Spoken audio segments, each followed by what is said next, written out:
All right. Hello. Welcome everyone back to your happy hour show. It's everyone's happy hour show. It's Big K's happy hour show. It's Vince's happy hour show. It's Orca's happy hour show. It's Jay Future's happy hour show. And it's the chat's happy hour show. Greetings, everyone. What's everybody drinking this evening? I have a little leftover flat of some Duckhorn. Now, this is not the cab that I normally am drinking. This is a Merlot, but it's pretty darn good for us. Very nice. Vince, normal Perrier or I just got an iced tea this time. Another bottle of iced tea too on reserve. And our special first hour guests, Orca and Jay Future. You guys sipping on anything nice? Just black coffee. The secret sauce that got us through a lot of the Oh my God, that epic Twitter space. Yes. Yeah. That's why you're here, to talk about that epic Twitter space indeed. So first, I guess, just like quick intro for those already in chat and those who will come in later, those who will listen later. I guess we'll start with you, Hex Orca. Like, can you just give us your quick story, kind of like how you got into crypto /Hex and what kind of got you here? And then we can get over to Jay, and then we'll have some questions about the Spaces event that you ran. Sure. So crypto, I've been around for a while, probably early 2010s. I was pretty excited about Bitcoin. Back then, I didn't know as much about the technology, but the kind of the philosophy behind it was something I was passionate about. Might have been because I watched The Matrix like 100 times when I was like 11 years old. So I really enjoyed the idea of overcoming some of this systemic monetary policy and creating sort of an autonomous transaction network. I think over the years, we've learned that's not entirely what Bitcoin stands to offer us anymore. But luckily, I was fortunate enough to get involved back then, and haven't ever really been much of a person to go out and buy a whole bunch of different cryptos. I guess you would call a Bitcoin maxi, but by no means like an obnoxious one. I just held on to my bags. With Hex, I got lucky because I used to go on YouTube and like look for Bitcoin content. And I eventually came across this guy that was talking about Bitcoin hard forks, and I had no idea what that meant. And turned out to be Richard. I think it was Danny Kravitz he might have been talking to. So I wasn't smart enough to subscribe. So like I got lucky enough to catch maybe 2 or 3 of his older videos, and that kind of helped me stay in touch when the opportunity for Hex came around. And the more I got familiar with the Hex code, the more passionate I became about it, because I really do think that it stands to offer us what Bitcoin kind of seemed like it would be back in the day. Absolutely. Talked about the old Bitcoin days. Reminds me of one of my favorite Big Kurkowski stories, and getting blocked by Richard. And Oh no! I was the block. Or, I was the block. Oh, you blocked him. Richard. Sorry. Yeah, that's Richard. Yeah, Man, that's awesome. what makes it the best. Yeah, it's like Very he was cool. the blocker, not the blockee. Yeah, I remember telling my dad about I had stumbled across information on Bitcoin and talking about we should mine this thing, and he's pretty traditional and conservative, and he didn't really. It was just like foo-foo money to him. It didn't make any like real sense. Why would it matter? But so I was a little later to the game than I could have been, but still really fortunate to see it as being a worthwhile endeavor. Yeah, and some people think they're late now, which, I think that's a whole nother conversation for what we have time for here. But, Sure. I think that's like out of line too, to think that way. Jay Future, man, so you were also a big player in the spaces. Can you tell us a little bit about yourself? How you got into crypto and Hex, and all the way up, I guess, to the other few days ago. All right. Well, I don't know how I qualify in this room. Y'all seem like a bunch of OGs to, mining like 50 Bitcoin blocks. I heard about Bitcoin the first time in 2013, and I was just a freshman in college, and I didn't like all the money that I would save up. I would just spend on trips. So I was just like, internet money, that sounds dumb. Like when I get money, I'm buying real things. So I got into investing in like 2017. but didn't get really directly into crypto until early 2020. And, you know, like most people, started out Bitcoin, Ethereum, just kind of dipping my toes in. But I had a good friend that was able to kind of guide me into the good stuff. And with HEX, it was interesting because like I heard about HEX from this friend before he even like named it as HEX, because it was like 2020. And I think like, you know, HEX was getting like so much hate then. So I don't think he was even like as confident about it. So I didn't like, I'd kind of had it heard like mentioned to me a couple times, and I was kind of getting more into crypto. And finally in like January of last year, 2021, I went in on HEX and became a HEX again, you know, staked. I think it was day 420. Hey, Nice. Big Kirk is a fan. So I'm like basically the Snoop Dogg of crypto. Not a big deal or anything. I'm just a Snoop Dogg of It's crypto. like very special kind of OG. Yeah. Hey, shout out everybody in chat just real quick. Wales, what's up? Mango Junkies always here. Hex19 saw you. Marion, CP, Hex Toshi, Lumaka, Trap Gravity, and all of our friends from Twitch who just got brought over via a kind of raid, if you will, because DJ Cryptomatic with his set for the past 2 hours brought them over. So good to see you guys here as well. Sandy B, you're always over there in DJ Cryptomatic's room and over here. So good to see you as well. Everybody. So we only have Orca for, you know, a limited time here this first hour, but I do have like a small list of you know, just really curious questions, just, you know, how the heck did this get started and all that. So I guess that's the first one. Like, what inspired you to do this? Did you want to start with a specific topic and it just kept going and going and going? Or, you know, was it just one thing you wanted to address, or just like, hey, let's see where this kind of goes kind of thing? Sure. So it really was inspired by sort of two factions. The first being Richard Hart, because he had done a Twitter space not too long ago. Yep. And whenever I'm in either the live chats on YouTube or, for instance, in his Twitter space, I like to scroll through and take sort of a mental inventory of how many of the profiles appear to be outright hexagons and those that don't seem to have any hex branding. And I was astonished at how many people in the Twitter space didn't have hex or pulse in their name. They didn't have a hexagon shape anywhere. And I started tapping on these profiles, and the bio didn't have anything about hex. Maybe a couple hexagons followed them. Most times they didn't. And it sort of dawned on me that this was maybe an opportunity to get out of the echo chamber. Not that it's bad that we have such an awesome community in hex, but it's just that when we talk about onboarding efforts, I don't need to onboard the other four guys in here, right? We're in. So It was just a desire to reach out and get other people. Now, when I started the Twitter space, I just intended for it to be a totally open forum. I had no plans on a duration. I could have been happy with 1 hour, but the longer we went going through it, the more support we were getting. Honestly, covering some really cool conversations with people that were clearly from outside of our own ecosystem. I can't recall exactly who mentioned it first, but after we had racked up a few hours and maybe we had gone past a day or so, somebody had reached out and said, you know, at this number of hours, you're going to reach 5,555 minutes. And it was like, oh my gosh, man. I mean, like days. Yeah, it's like it was only like another day and a half or something, or 2 days. So it was like, I mean, I got all the black coffee in the world over here, and luckily I have a pretty reasonable schedule when it's under my own kind of tooling. So that's the only reason it lasted that long. And shout out to people like Jay Future, Jay Money. Listen, there's dozens of people I could list, and I don't want to take up all the time doing it, but you guys know who you are, and I really appreciate you. I can't stress it enough. That stuff doesn't happen if we didn't have support, because I can't stay awake for 4 days straight, y'all. Nobody can. So It's really cool to have that kind of backup.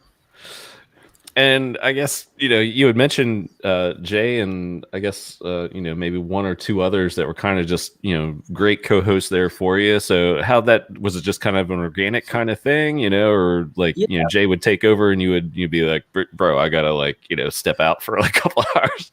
We were operating on some telepathy or something, because for the first few times where I would kind of just black out voluntarily, they just stepped up to the plate. So luckily I've had the good fortune of having them in my DMs, and we're able to keep these conversations rolling. But I mean, these guys just were bringing really high quality and inviting conversations to the table. So it was a no-brainer. I don't want to derail good conversations with someone who is maybe combative and things like that, because that's not an inviting environment.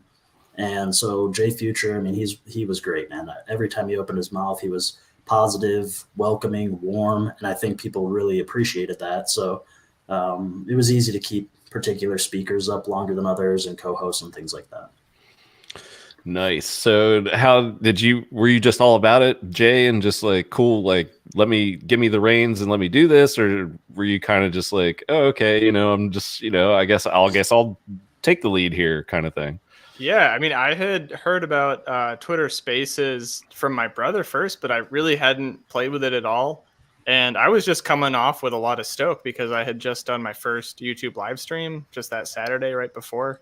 I think it like ended minutes after Orca's space had started. So I just hopped on Twitter. I thought, oh yeah, crypto DeFi. And like, next thing we knew, we're there talking, making connections, and like making some real positive impact. It felt like among, I started too, like really for the first time, getting a lot of clearly non-hexagon followers.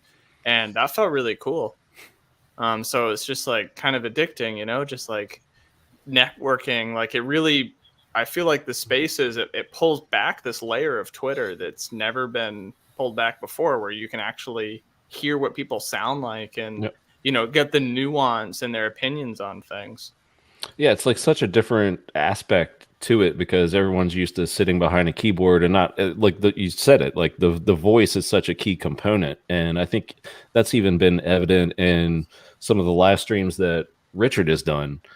And, he'll invite anyone on. It's like, oh boy, for the audio, I mean, and this was before the Spaces thing. It was probably months back. And I was just waiting for a hater to like come in with fire at him vocally, and nobody did it. And it was a great discussion. That's I found similarities with that here, because it's like, okay, these are real people talking to each other with actual voices, not on a keyboard waiting for a reply or something like that. And it was like this organic, really cool, I don't know, it just turned into a monster is what it turned into. But all the people, like you said, it's like almost a perfect onboard kind of thing, because those people who are in the space opt in to do that. So they chose to come in and hear what was going on, first of all. And then it takes, hosts and co-hosts like yourselves to welcome them and kind of keep them interested. And you guys did, I mean, for 5,555 minutes, you guys did a great job of doing that. Thanks. Heck yeah, man. All right. So I got to ask both of you, I guess we'll start with Orca. What was your most memorable guest, not named Richard Hart? Very cool question.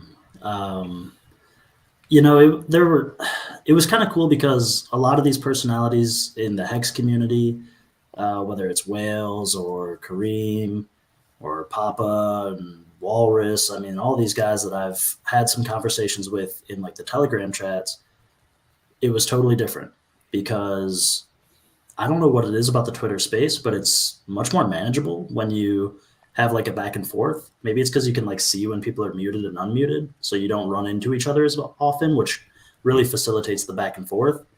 But there were also, I think about a woman who was trying to set aside a little bit of money for her children, and her name was Chris. I don't know, doxed you. Sorry, Chris.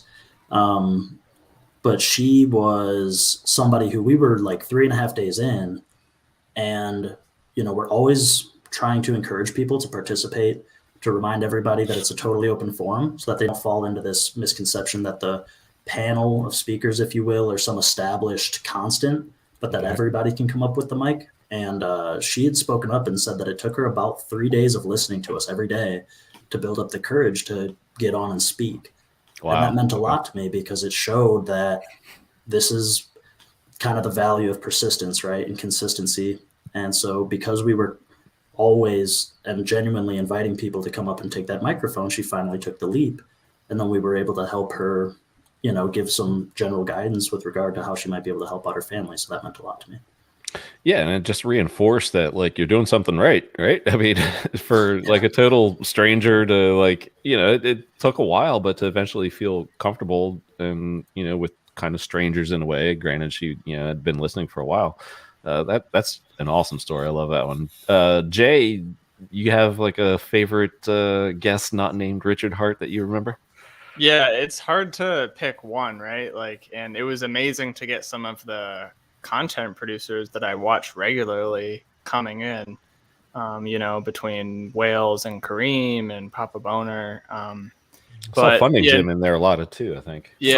Funding Jim. Yeah, he came in. Yeah, that was So like, if you try to list them, man, you're gonna forget somebody. Yeah, right. Yeah, exactly. Like they were all stars, but as far as like new connections, like that was what was really cool to like, you know, hear from people for the first time. So there was Yana came in and was talking about like the Russian kind of content and how also inspired by Richard Hart made some comment about how like the HEX Russia group is really small. And I studied Russian in college. My Russian's like pretty good. So I realized like, oh yeah, maybe that is a way that I could like help out and, you know, tap into that community. So like, I'm really excited about that. Now we hosted our first like space on Telegram because there's a group there. So that was really cool. And also Chase was really interesting to hear his story. The guy's mining. He's mining Bitcoin out in like South Dakota, putting all the proceeds into HEX and PulseX and Pulse. So that was really cool. It's like, you know, Richard Hart always talks about how like Bitcoin miners, where are they? To like talk to somebody, you know, and it was cool too. Cause like, I don't know what it is, but something about that guy, like, I feel like I know him, you know, he sounds like one of like the kids that I grew up with.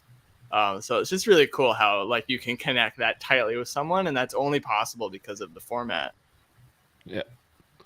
No, it's too cool, man. And like to actually have like him bring you guys in like during a live stream, that was awesome. Seeing him retweet, I guess Orca was a few times, wasn't it? About various subject matter. It wasn't just crypto either. It would, you know, you would kind of, you know, tweet the topic that you were currently on. And, you know, it was kind of like a nice little, you know, side by side, be like, oh, what's up now? If you're interested in this kind of thing, you know, you can go over and listen to it. Just to touch on that really quickly, you know, a lot of people had some comments about like the title of the space, because we didn't put any HEX or Pulse branding in there, but that was intentional, right? I know that the Hexicans like HEX. I don't need to really research that. But we got a ton of people coming in from outside of the community. And somebody, you know, not everybody likes every topic, and that's totally understandable, and that's cool too. But when we tweeted out the bit about there was a young man, or maybe a couple of young men, that were having some relationship questions, that was actually one of the topics that got the most retweets. So it's like you never know what's going to be the grab for somebody. So it was just kind of cool to see what everyone was interested in. Nice. So somebody in chat earlier commented on, it was Mel Tony. He put up the PulseX leaderboard. Wow. So I guess somebody's ears were burning, because just moments later, we got called a bunch of hippies, but got a super from someone who might be on that leaderboard. Yeah. Rackham. So thank you so much, man. And, you know, cool. Appreciate whales like you. And yes, chat's going nuts now. So damn. Yeah, I love the content he puts out. Good stuff. So I guess, yeah, Big K, Vince, we all in the spaces? Do you have any other, you know, questions for the two gents we have on here? I mean, I definitely want to tell him thank you a whole bunch. I got to come on a couple different times and say a few different things and interact a little bit, and it was awesome. I mean, not only was it awesome to be a part of, but it was also super cool to every time I was on Twitter for a while, there was kick-ass new topics and tons of people retweeting it and just super excited to see it happening. So I mean, new fun stuff like that and new formats to reach new people that's top-notch shit, man. So thank you, gentlemen. I appreciate it. I don't really have any questions. I'm just totally in awe. And thanks for coming in, man. It was awesome having you and just adding that extra perspective and different points of view is the only reason that content keeps rolling out, because if you stick to just a tight parameter, you're going to run out of things to say in a short amount of time, I think. That's true. Yeah. That's true. I think this could be a way to onboard Jack Dorsey. I mean, if the Hexicans are owning the Twitter Spaces, I mean, I'm telling friends that aren't on Twitter, like, hey, there's a pretty good reason to get on Twitter now if you haven't. Mm-hmm. Like, we're gonna make Twitter popular. Like, we have Uniswap and MetaMask. Like, yeah, there's real impact here. Mm-hmm. I agree. I mean, if we use their platform as and take the most, that's a great way to look at it too, for sure. I mean, the more that we eat up market share of that platform and own it. I mean, with spaces like that, which I mean, everybody I've seen everybody like the Telegram platform. Telegram works pretty well, but I think that the Twitter Spaces is way more accessible for everybody. There's just I can send that link to tons, like anybody who doesn't even have Telegram, and they're gonna pay attention. Exactly. Yeah. Personally, I just kind of lurked quietly, but I did appreciate the entire thing, and it was funny to see famous people like Carol Baskin pop in and the NFL players and stuff like that. And, so cool, so cool, and I definitely think it was the right move not to include any hex branding, because that way, I mean, we already have a reputation for being a little obnoxious on Twitter, so I think it is good to not signal that, and just let people from all communities come in and just take part in different conversations. Yeah, appreciate you being in there, man. Even if you just want to lurk, that's cool too. Heck yeah, man. Motley Investor, how you doing down there, man? What's up, guys? Probably can't talk too much because did 2 back-to-back streams and now doing a family road trip, so the parents are talking a lot, so I'm cutting in and out in between. Now are the horses in the back? Like,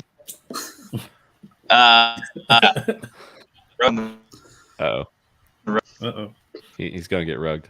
He's rugged. Just lost you guys. We can hear you now again. That's got to be tough, like live streaming while moving on data. He's everywhere. There we go. So can you tell me the story, Orca, of I think what was it? I have to find it. Is it Jeffrey Guterman? Yeah. So you sent me that. I'm gonna try to find that screenshot because that was really cool. Yeah. So he's probably considered retired now, but was a pretty public figure. He's pretty political too, but I mean, for the most part, he's a mental health doctor who did a lot of research in psychosis and things like that. And he had popped into our space on and off almost every day. And I might have sent him the invite to speak button 2 or 3 times, and he didn't take the bait. But I really wanted to try and line it up with him and Matty Allen just so that we could discuss mental health, especially because in an industry like y'all know, in crypto, man, with this volatility, it can really affect you. And if you don't have as much experience, it's probably going to become overbearing at some point if the candles aren't always green and things aren't always going directly up. So he, the following day, y'all, I'm not going to lie, shout out to the Hex community. I have never seen so many Twitter spaces on Twitter before until we break this world record. And now it's like everybody's got a Twitter space talking about something. And so Jeffrey had one up, and I thought, let's go see what he talks about, because maybe we just didn't cover his flavor. And so I tuned in for a little bit, and maybe 2 minutes in I'm just listening, I'm not requesting the mic. Some guy requests the mic and pops in and goes, "Hey, is this Hex Orca's space?" And Jeffrey goes, "No." And I was like, "Oh, yikes, I should probably dip out of here before I cause some kind of distraction and give us unnecessary heat, So, right. Oh, it's That's too pretty good. awesome, man. That's pretty awesome. Yeah, That is a flex. yeah, man. Hex Orca is going to have that official check pretty soon. Oh gosh, yeah. You bet. That's what I need, right? World Yeah, me record too. holder, yeah, stuff like that. Yeah, man. I was getting DMs from Olympic gold medalists, a lot of people. I'm not going to try and dox everybody, but it was kind of insane because it wasn't meant to be anything special, and I don't want anyone to think that it was a me thing, right? Because it was all of us, from the co-hosts to the speakers to the lurkers. That stuff doesn't happen with just one person. I don't have that kind of following. You can tell who does when the big man comes in and all of a sudden we crack 1,000 people. It's like, okay, we know who's pulling the weight around here. But for the most part, it was just really cool how we all came together and shared that space. Yeah, that's awesome. So I guess I gotta ask it, both of you. I guess we'll go with Jay first. What was perhaps the most cringeworthy moment that that occurred? Oh my god! Which is like an awkward, perhaps it was a maxi of some sort, or our space is pretty good. I'd say I've had a lot more, as far as like cringe goes. I've had a lot more sense looking at other spaces and just having to leave because like there's no way I could stay in the space. But as far as Orcas, I mean, they're like, I had one and I lost it. Well, we can come back to you, Orca. You have one? Yeah, go to Orca first. So I can think of two. At one point, somebody managed to put up a pretty inappropriate picture, which was like, "Oh, okay, I didn't know that was possible." So I didn't know it either. On the fly. Wait, was that the airdrop thing? What do you mean by airdrop? Like I don't know what the fuck happened. It was super late at night, right? And I'm just like on the space, and then suddenly it's just like this person would like to share like an airdrop, and it was we had a R-rated picture, and I was like, you nailed it, decline. Man. That was kind of going on. But then the other thing that was kind of, I don't know if it was necessarily cringy, but it was definitely like, wasn't Motley Investor in the shower again, was it? No, I pay for that, man. I'm not gonna. We've had that on the show before. He's denied it though. He said those weren't his tattoos. So there was all of a sudden a couple of people with very similar NFT profile pictures came into the space, and they were super respectful. So I'm not gonna talk smack about them, but they started just educating the space on their project that they were in, and I maybe looked at the website and within 45 seconds identified this thing's going to zero. This is a rug pull. Right. A lot of that sketchy stuff, buy taxes, sales taxes, centralized marketing, wallet funds, stuff like that. And it was like, oh man, I feel really bad because we've seen this before. And I think before our stream even ended, before the live space even ended, they may be about as close as Uniswap lets you get to zero now. So that was kind of heartbreaking. It was like, what do I know? I can't see the future, but there were a lot of red flags. They were really respectful. Some of them were receptive. I don't think we mitigated as much damage for them as I would have liked to, though. Nice. Yeah. Jay, did you think of it? Yeah, there was one point. I don't know if like it'd be cringe for everybody, just like for me. And I didn't catch like the beginning of it, but at one point the topic of the conversation was some dude's relationship and like some kid that he wasn't sure if it was his. Like I was like, what happened to crypto DeFi, man? Like, man, it's all on the table, Jay. People were into it. Like there were a couple speakers that were like, offering their wisdom and their advice, and that's not my. We'll call Maury. We'll get a DNA test. It was, dude. It got real Jerry Springer at Jerry. And I left. I dipped. I went for that's a hike. fair. I didn't know if I was qualified to read the results of the test. So I was like, I don't know how we do this officially. But I was ready if that's where the space wanted to go. God. That was pretty cringe.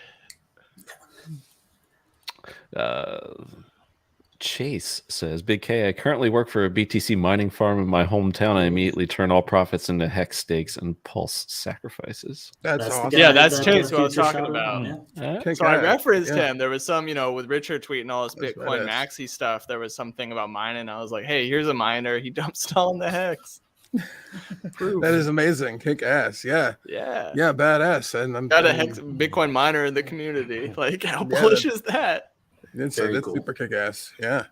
And I just want to give you a heads up, Cabana. I just requested my contact to give me about a 15-minute lead text. I haven't gotten anything from him yet, so I'll hang out as long as y'all want me. But You're welcome to hang out. Yeah. I had about a half hour of material prepared, but we can talk a whole bunch of other stuff too. I want to know, is Hex Orca the Godwell? Yes. Listen, orcas are technically dolphins. So now you learn something about that. That's an interesting little Easter egg. But they're also the apex predator of the ocean, and they hunt great white sharks. That's true. That shit is badass, man. Mhm. Like in our YouTube thumbnail. There you go. Oh man. Let's see. But Hex Orca, he has some awesome stuff to show. Like, it was amazing how Hex Orca, he'd always go back in the space to like, hey, we can talk about whatever you want. But when finally we were like, Hex Orca, like, what do you got going on? He just, was it Hex University? Yeah, there's some of that. Tell us about it, man. It's really cool.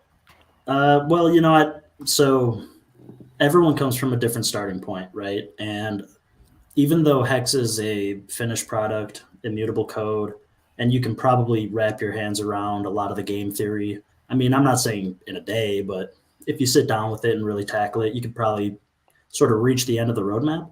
But that doesn't necessarily do it justice in terms of applying the game theory, as y'all are probably familiar with, because I know that y'all like to think about what does this imply if the market determines that certain directions are better to go in than others.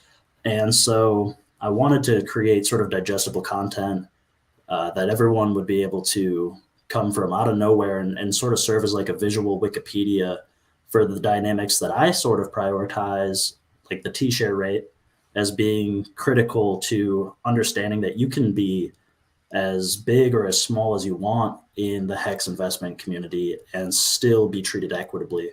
And so I'm working with the howtopulse.com team to try and come up with content that people can work on. But yeah, man, I've got private projects I could show, but I don't really care to. That stuff's long game. I'm working really hard on this. That's awesome. Nice. What else did I have on here?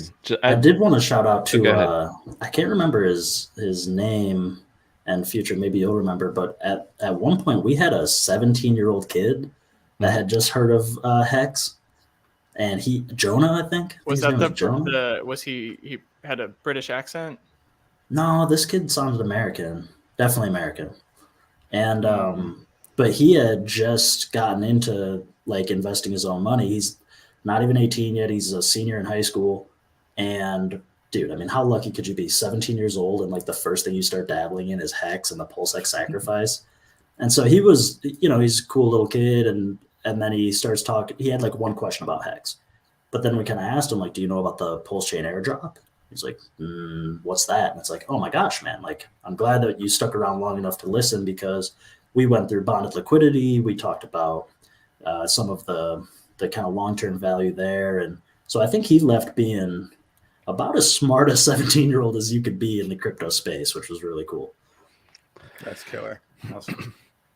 Yeah, to think about like the knowledge and some of the alpha dropped at that young age, and if you have any capacity whatsoever to absorb just a little of that, how far ahead of the game you could really be in life or in crypto. Right.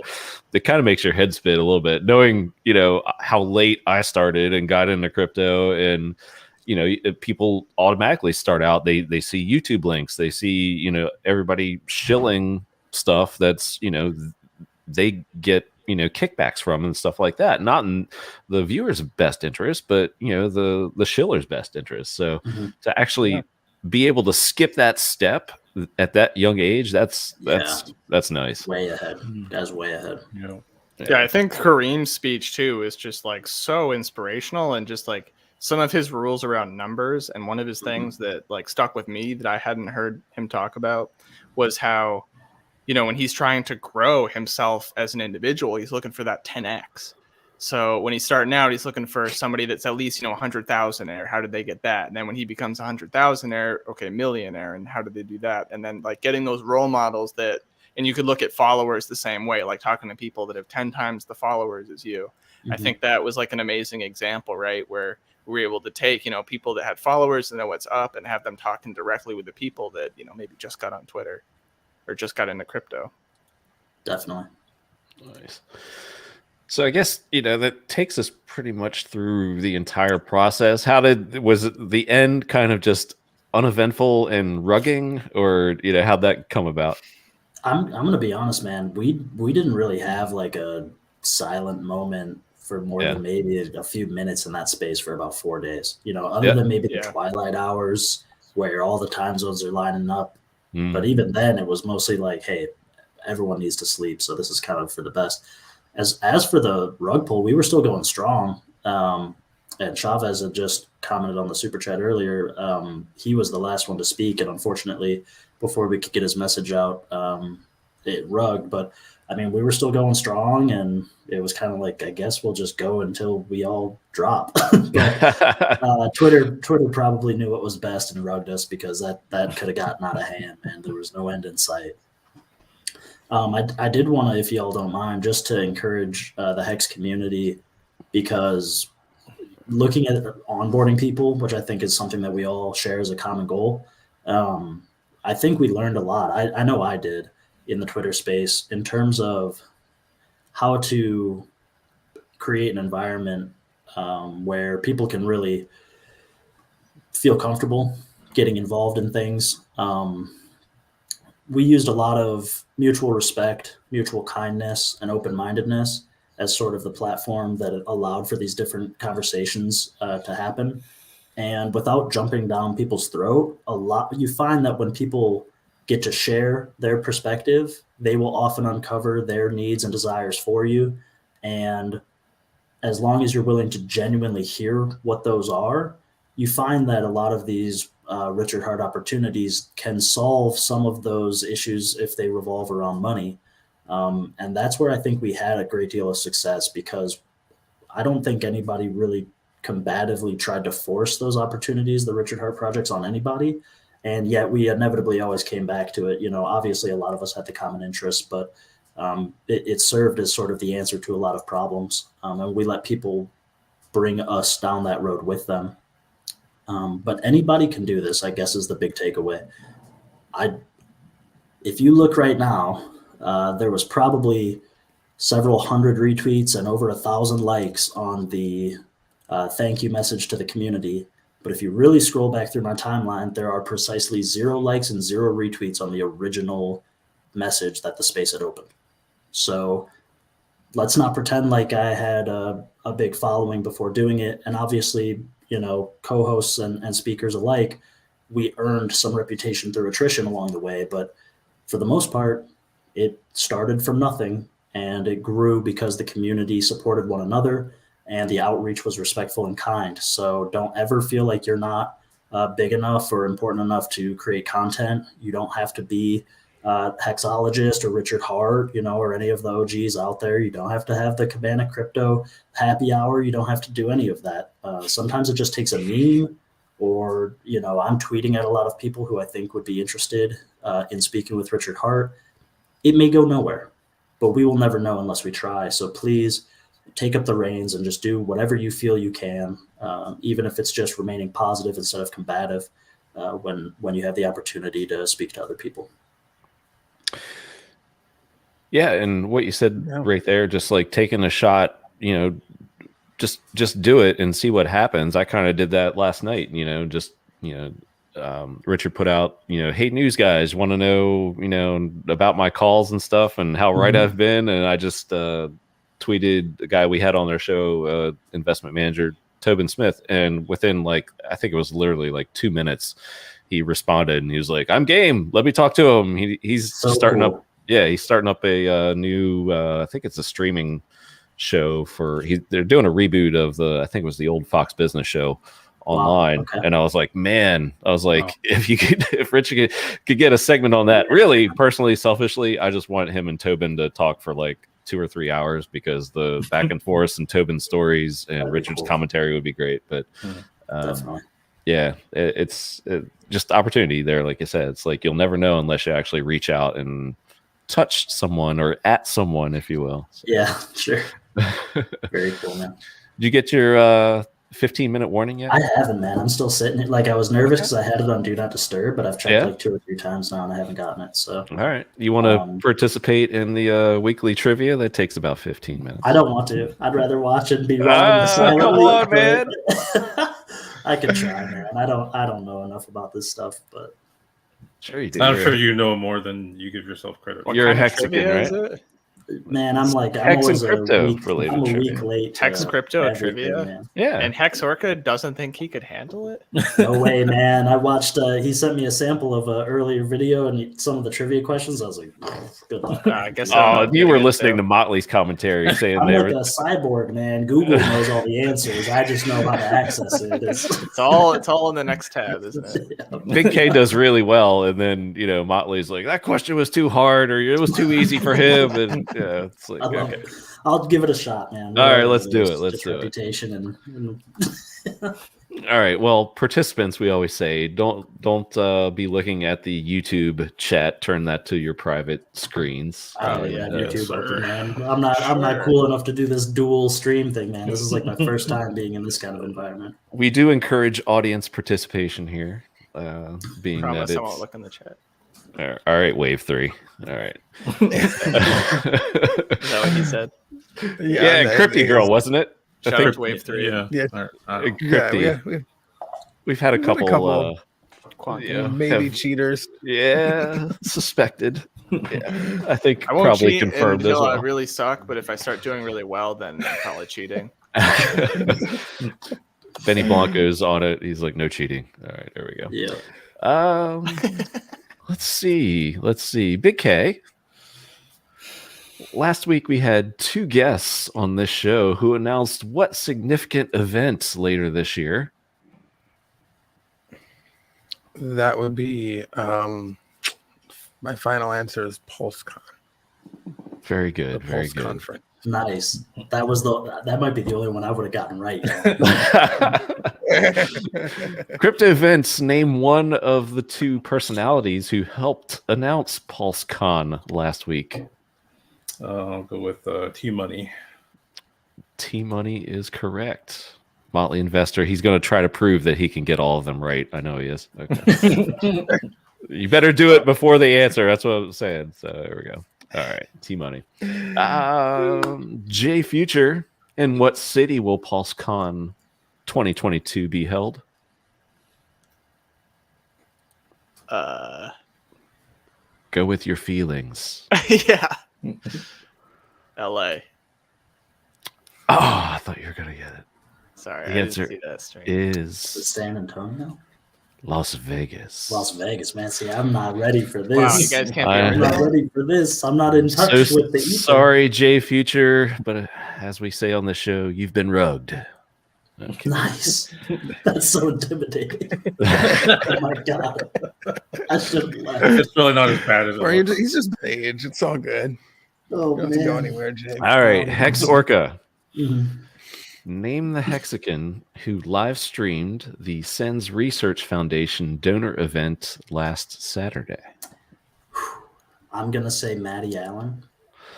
Maddie Allen is correct. Holy shit, man. All I've right. never had so much anxiety in my life. I'm going to be faster with that response, dog. Well, I encourage you now to take your time as we'll get the audience answers up here. I tried to get you out of the first round. Sorry there, J Future. Really sorry about that. So anyway, I failed everyone. Oh, so yeah. Okay. All right, here we go. Big K. Yes, sir. True or false? Richard Hart now has over 100,000 YouTube subscribers. True or false? Take your time. Richard Hart now has over 100,000 YouTube subs. Well, I do know that he has like 169,000 Twitter followers. I know that for sure. Hex Because I was Orca, just this is what looking he at it. does. He goes I through love the it. reasoning I process. love it. Yeah, talks us Just to through try it. and work it out in my head. Acts So, like he and doesn't I do know.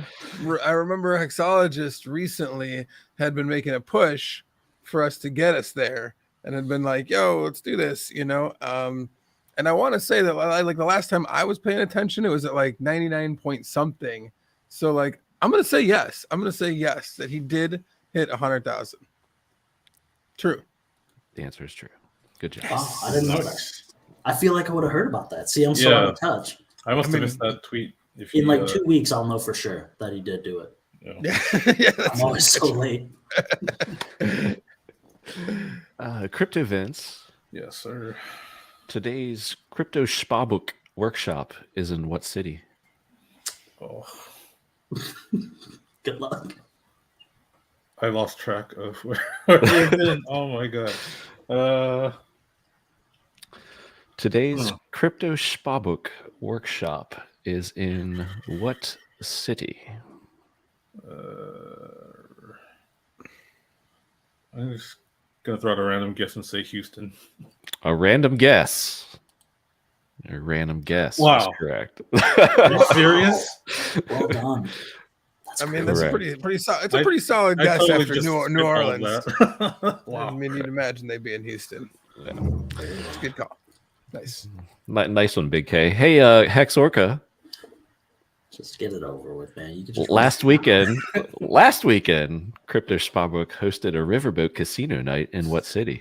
I'm gonna say New Orleans. Very good. Thanks, Big K, for the assist on that. All right. Appreciate you, dog. This I might have happened gotten it with Riverboat. more than once. I'm from a city that has riverboat A month. casinos, Yeah. and it's not that far south. Yeah. Nice. Gotcha. And Motley again proving that he knows. Oh, he's right All on. right. We Should see you, have been here Motley. today, man. Shit. He's going to be like, man, He doesn't. you qualify saved 'cause all he the was easy actually questions there. when I wasn't there. All right. Big K. Earlier this week, please take your time in answering. Richard Hart tweeted, "Is it blank shaming when people call the crypto lark Lard Davis? Hashtag building bridges. What kind of shaming is blank?" I mean, I'll read it one more time. Earlier this week, Richard Hart tweeted, "Is it blank shaming when people call the crypto lark Lard Davis? Hashtag building bridges. What kind of shaming is blank?" well, I mean, you could be shaming Lark in several different ways. This is true. That's for sure.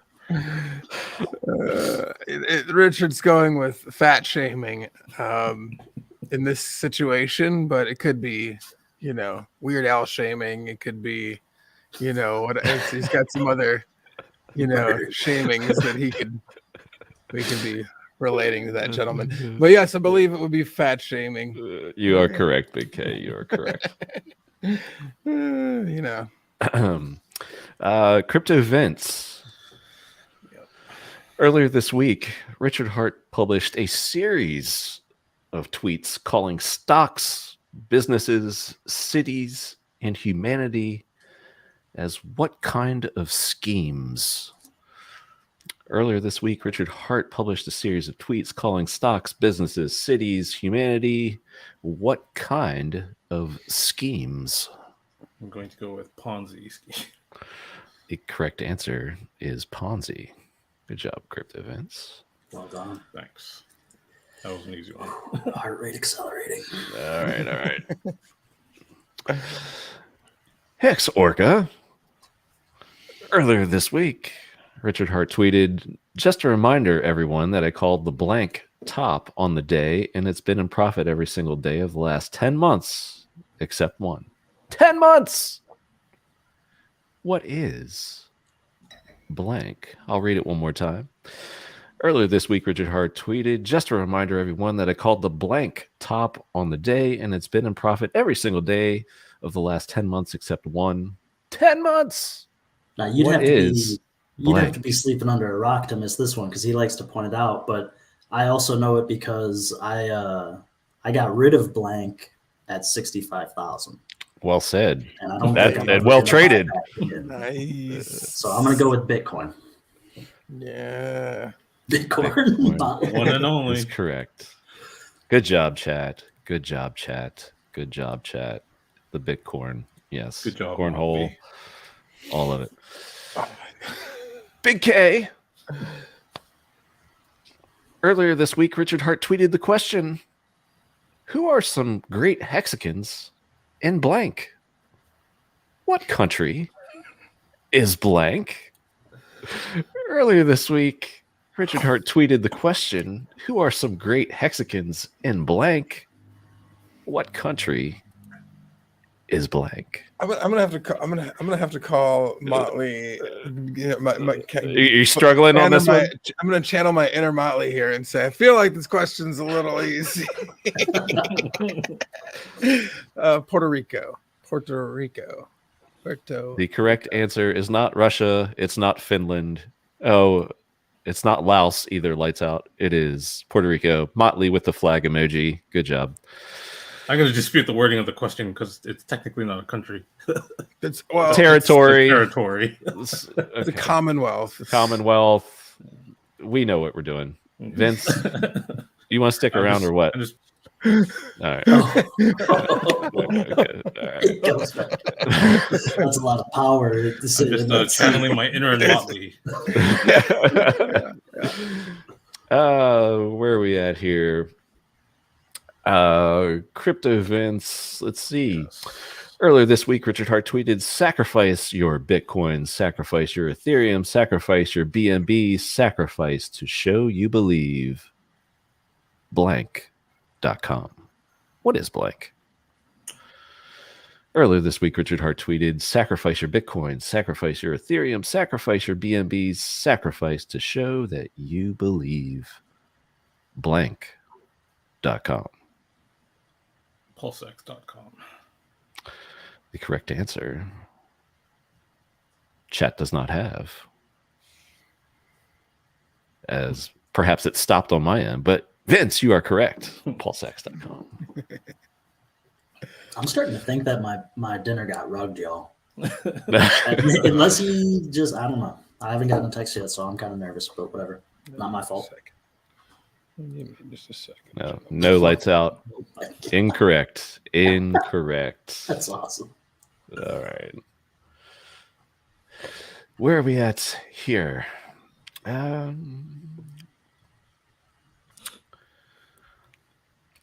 So earlier we had a Bitcoin tweet that you got correct there, Hex Orca, about Richard Hart reminding everyone that he called the top on the day. He followed that up by tweeting, I did this at the top in blank 2. What year is blank? I did this at the top in blank 2. Get this right. What year is blank? 2017. This would be 2018. And you were scared about not being good at this. The correct answer is 2017. Man, I was so nervous because you got to tweet it before it happens and everything. So I was like, could have been 2011. The guy's really good at this stuff. J Future's still with us. All right, what's up? Hey, Big K. Yes, sir. Hey, how you doing? What you doing over there? I'm navigating family life as well. You know. Okay, I got you. I didn't know if you were, getting refreshments or something. Yeah. No. Are you ready, good sir? No. Hang on, just one second. Too funny. Yeah. Yes. I think I'm ready. All right. Earlier this week, Richard Hart tweeted a photo of himself alongside a famous music artist with the caption, I think blank and I have the same necklace. The song is called Sacrifice. Who is blank? I'll read it one more time for the chat. Earlier this week, Richard Hart tweeted a photo of himself alongside a famous musical artist with the caption, "I think blank and I have the same necklace. The song is called Sacrifice." Who is blank? Blank would be a gentleman by the name of The Weeknd. Oh, okay. I thought you were going to go Yes. through the reasoning process, but yeah. No, you're good. I wasn't gonna go. I didn't have to. I think that you extended it long enough for the crowd. Okay. The Weeknd. Jay Future's like, I want a round two. All right. In private chat. I see you, bro. All right. No, it's not Snoop Dogg. All right. Elton John, incorrect. Okay. Yes. Jay Future, you were rugged. All right. Crypto Vince. Yes. Sir. No Motley. All right. No, sir. Last week, Richard Hart tweeted, should another blank be accepted for sacrifice? Which? Hashtag its name and tag the most popular Twitter accounts for it. What is blank? Last week, Richard Hart tweeted, should another blank be accepted for sacrifice? Which? Hashtag its name and tag the most popular Twitter accounts for it. What is blank? I'll just go with the word crypto. Also accepted? Correct. We'll take coin as well, which was the actual word, but we feel you, bro. You're good. Hex Orca. Yeah. I don't even know what round this is. 3 or 4? You're doing good. Last week, Richard Hart tweeted, blank, please save us from these Ethereum fees. What is blank? Last week, Richard Hart tweeted, blank, please save us from these Ethereum fees. What is blank? So my initial instinct wanted to say Jesus, but I think it's PulseChain. The correct answer is PulseChain. Thank goodness. Good job, chat. Good job, chat. Good job, I chat. got a heads up. So I did get rugged tonight. It's some kind of child at home excuse. So that's kind of frustrating for me. I've been waiting for this meeting for a long I'm time. sorry, man. I mean, you are welcome to hang out as long as you want. Yeah, I'll stick around. And I don't know how to like go into your YouTube stuff, but whenever the other guests are on, I'd love to watch the show since this is kind of my first time being here. Awesome, man. No Vince. Sorry, Vince. Not XRP Jenna. Sorry, chat. That's perfectly fine with me. Shout out Trap Gravity. I saw you in the chat, man. He was a really helpful person too in the Twitter space. Awesome. And also very good at trivia. All right. What's up, Trap? All right. Where are we at anyway? Are we on Orca? I No. think I'm Big K. We are at Big K. Hey, Big K.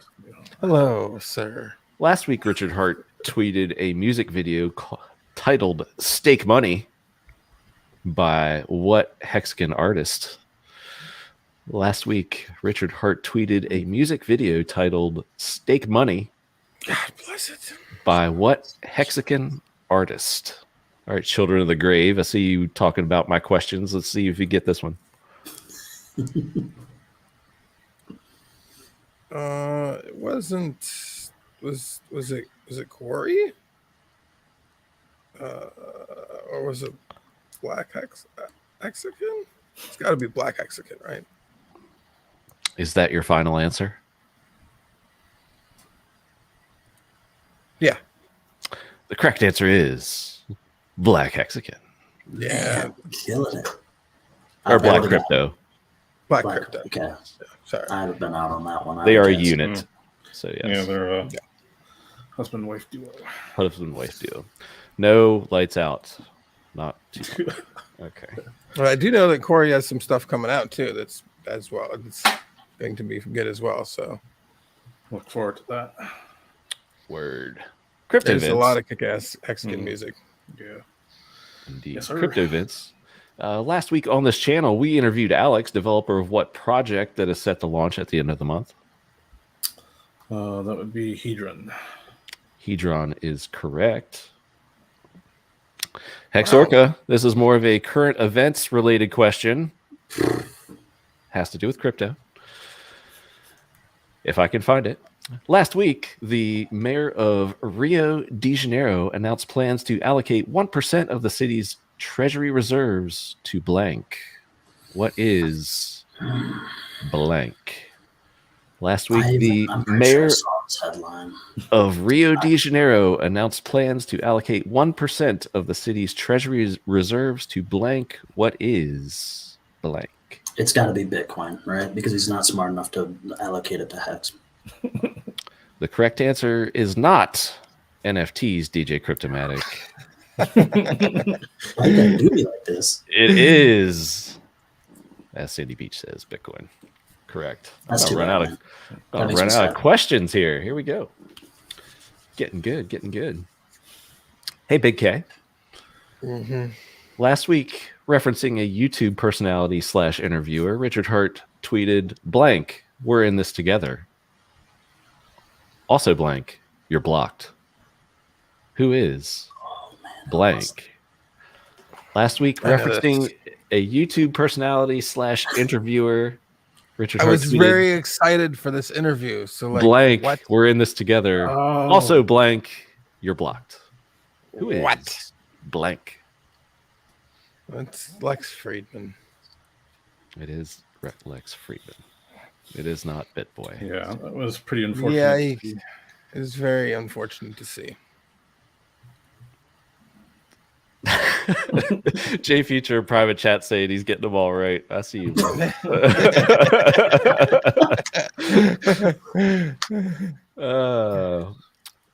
Crypto Vince. Yes, sir. Last week, Richard Hart tweeted constant new highs in the S&P 500. I've been winning this bet so hard, I've got the text ready for when your loss is locked in. Hey, blank, you owe me $1,000. Who is blank? That's That. Last week, Richard Hart tweeted constant new highs in the S&P 500. I've been winning this bet so hard, I've got the text ready for when your loss is locked in. Hey, blank, you owe me $1,000. Who is blank? And I will shout out Motley because I think he's the only one who's gotten it right in the chat so far. So good job, Motley. that would be Harry Dent. Yep. We'll just leave that there from J Future. The correct answer is Mr. Dent. Yeah, he's been very wrong, huh? Not Two-Face, Couldn't Harvey be Dent. More wrong. Harvey Dent. Yeah, Harvey that's Dent. close. Harry Dent.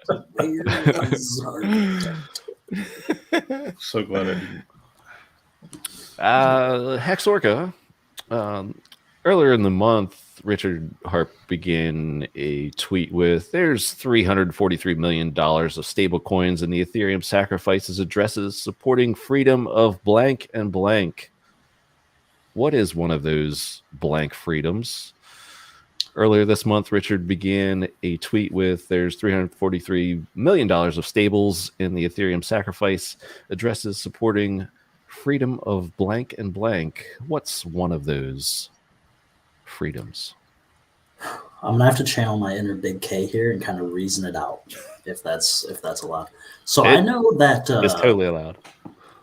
when I think about some of the First Amendment rights, I tend to quote the scripture of the Constitution. Ooh. And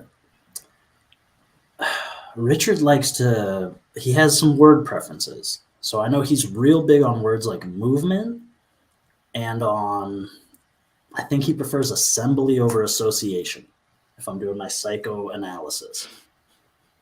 Now, I don't recall this tweet, so he could be talking about the freedom of speech, which was the PulseChain sacrifice.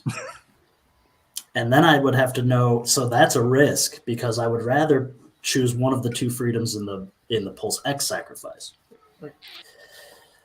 So I'm going to say between freedom of association, assembly, or movement. So now I've got it down to I got to pick 1 out of 2 out of 3, essentially.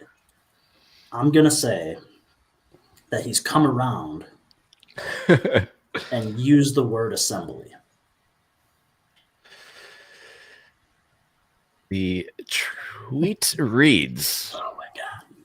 word by word, here we go. There's $343 million of stable coins in the Ethereum sacrifice addresses supporting freedom of speech and movement. Ah, the son of a gun. Yeah, I can see that. I can see Hex that. Orca, you've been rugged.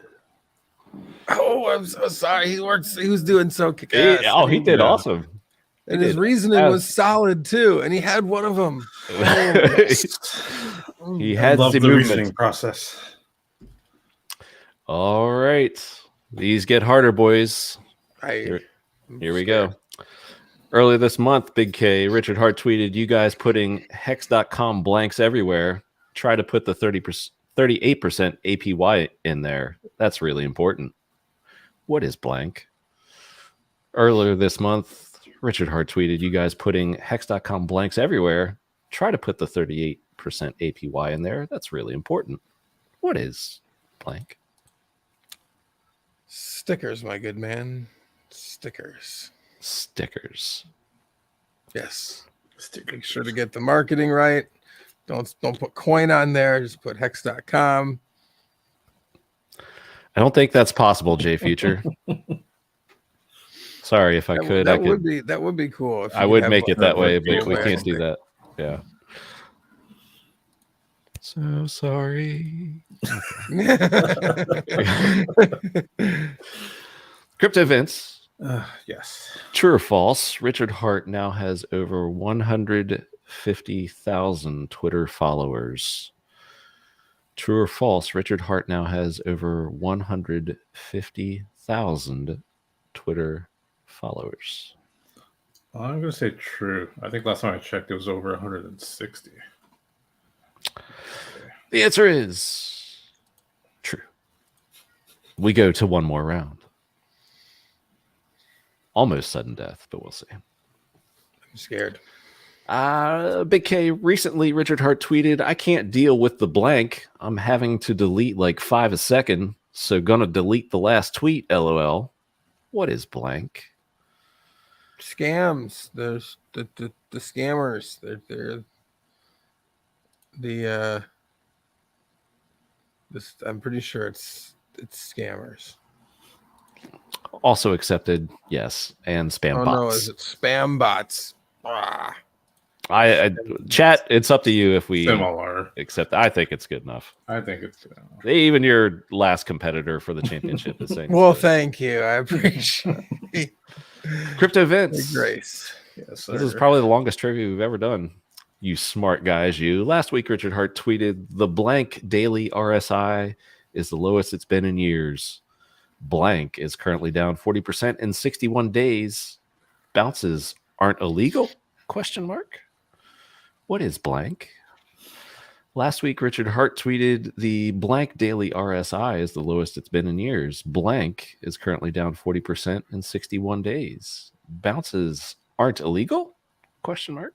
What is blank? I'm going to go with Bitcoin on this one. The answer is I am the champion. Vince, you've been rugged. The answer is man. Ethereum. Oh, I am the champion. Good job for those who got it in chat. And I mean, there are a few that did not get it. No, So I was gonna say there were some there. It's not a hard. It's like a hard question because you wouldn't know that like it. But I mean, come on, Ethereum. That's the only other big dog in the boat. And you've only asked Bitcoin like 6 times today. So like it's not Oh, process of like, just asking too much. Yeah. I mean, you did have Bitcoin as a question to answer the question. Like I'd say 4 times. Well, he tweets a lot about Bitcoin. That's true. He Also does. Ethereum. But anyway, I remember that tweet because I actually bought a little bit of Ethereum, but like not to like buy Ethereum, just because I had to do a bunch of transactions. So when he said it, I was like, well, I mean, I have some capital here, and I gotta do a bunch of stuff. So seems like a good time. And then it did go up like 10% or something the next day, which doesn't really I just used the. are you going to do a T-Money acceptance speech for like 5 minutes? No. Is this part of my acceptance speech? No. I'm kidding. Okay, so as customary on the show, as Big K's prize/reward, he gets to address the audience. Congrats, Big K, on your trivia championship. Well, hello everyone again. I'm glad to be the champion one more time. That was a hard-fought battle. I must say, Hex Orca, it was an incredibly awesome participant. J Future, you weren't as good in the trivia game, but I'm super happy to have you here. Fantastic work, gentlemen. This has been a lot of fun. Yeah. I appreciate his hard work and dedication to the Twitter Spaces. This has been a lot of fun. Happy hour being able to discuss that all with them. So it's been also awesome to have somebody as amped up and nervous playing trivia with us. So that's lots of fun. So I appreciate this victory.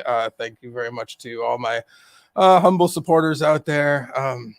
What a fantastic happy hour it's been. Cheers, everyone. That's all. Cheers. Hell of a speech. Hell of a big man. speech.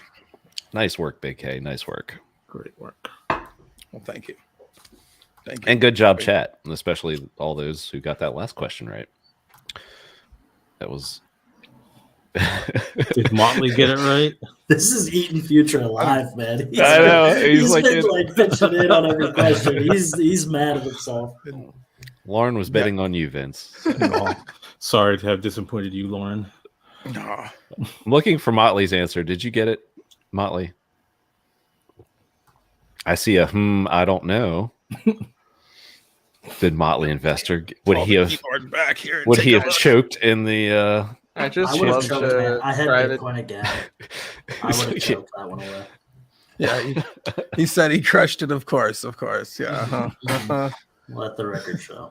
Big K. I didn't see back up there. I just feel like this is my kind of trivia. I should know all this shit. And you did, except for one, unfortunately. First one. Richard needs to start Missed using that the- stream. the PulseCon. rules When of is PulseCon? I'll be September. September in Vegas. September. Mhm.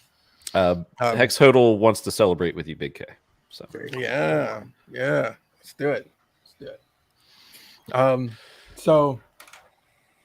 So yeah, PulseCon. That'll be lots of fun. No, I would recommend any future guests out there. A solid strategy for trivia is going back through the whole week of, which is a lot of tweets of Richard's tweets. Like that's probably your most solid.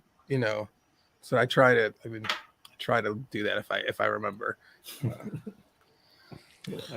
Motley wants a fork of your belt, Big K. He won't let it go. Yeah. Sorry, Motley. This gets you back for getting Starlink before me. So that's giving me crap in your stream the other night, and me not having it and you getting your beautiful dish and me still being on the waiting list for 6 months. Thanks a lot, buddy. I appreciate it. I like this tweet about the right shape for the dish size. It's great. Yes, absolutely. I did have one reminder on here. So this is just my plea for everyone out there who uses Instagram. Careful of spammers. So I got so many messages within recent days of me messaging you, which I will never do unless we're pals. And it's just random crypto accounts. So just a quick, easy tip. Type in Cabana Crypto, CABANA Crypto, as it sounds. Twitter.com/ Instagram.com/ That's me. Any zeros, funny characters, underscores, not me. And be very, very careful of any other Hex personality or PulseChain personality out there. They are everywhere. There are fake versions of us, and they suck, and they will message you and act like your buddy, and then eventually be like, "Yo, why don't you hook us up with some private keys or some free money or something?" Yes. And promise you, that's not us. That ain't. Yeah, and I also read earlier this week, one of the guys in Hex Whalebot, I guess his buddy commented on it, saying that was his roommate. And he got hacked because there were a few emergency end stakes in a row that normally wouldn't have been done. And I think he gave up his seed phrase in some Telegram group or something, or somebody private messaged him or something like that. I can't remember the specifics, but just the main point is careful out there, everybody. I mean, it's especially with PulseChain and PulseX coming up, it's just going to triple. Yeah, So there will be lots of scams and scammers. righty. Did want to bring up a couple of interesting tweets and bounce this around the panel since we have Orca and J Future back and get their takes on this as well. This was from, I think, the HEX Max. So the question was, do you all shill everyone you come in contact with, or just the people that you want to see make it? Which I kind of laughed. But at the same time, like, I can understand, because shilling can turn into a process. I think, depending upon, who you're with or whatever, and how much you feel, down the rabbit hole it'll go. But, Big K, do you... I can honestly say I don't show HEX to everybody I meet all the time. You know, I mean, often, maybe I'll have my fleece on or a hat on or something on that has HEX branding on it, but I'm not always like, or some other flashy stuff to possibly get their attention, that will translate, have the conversation transition to that.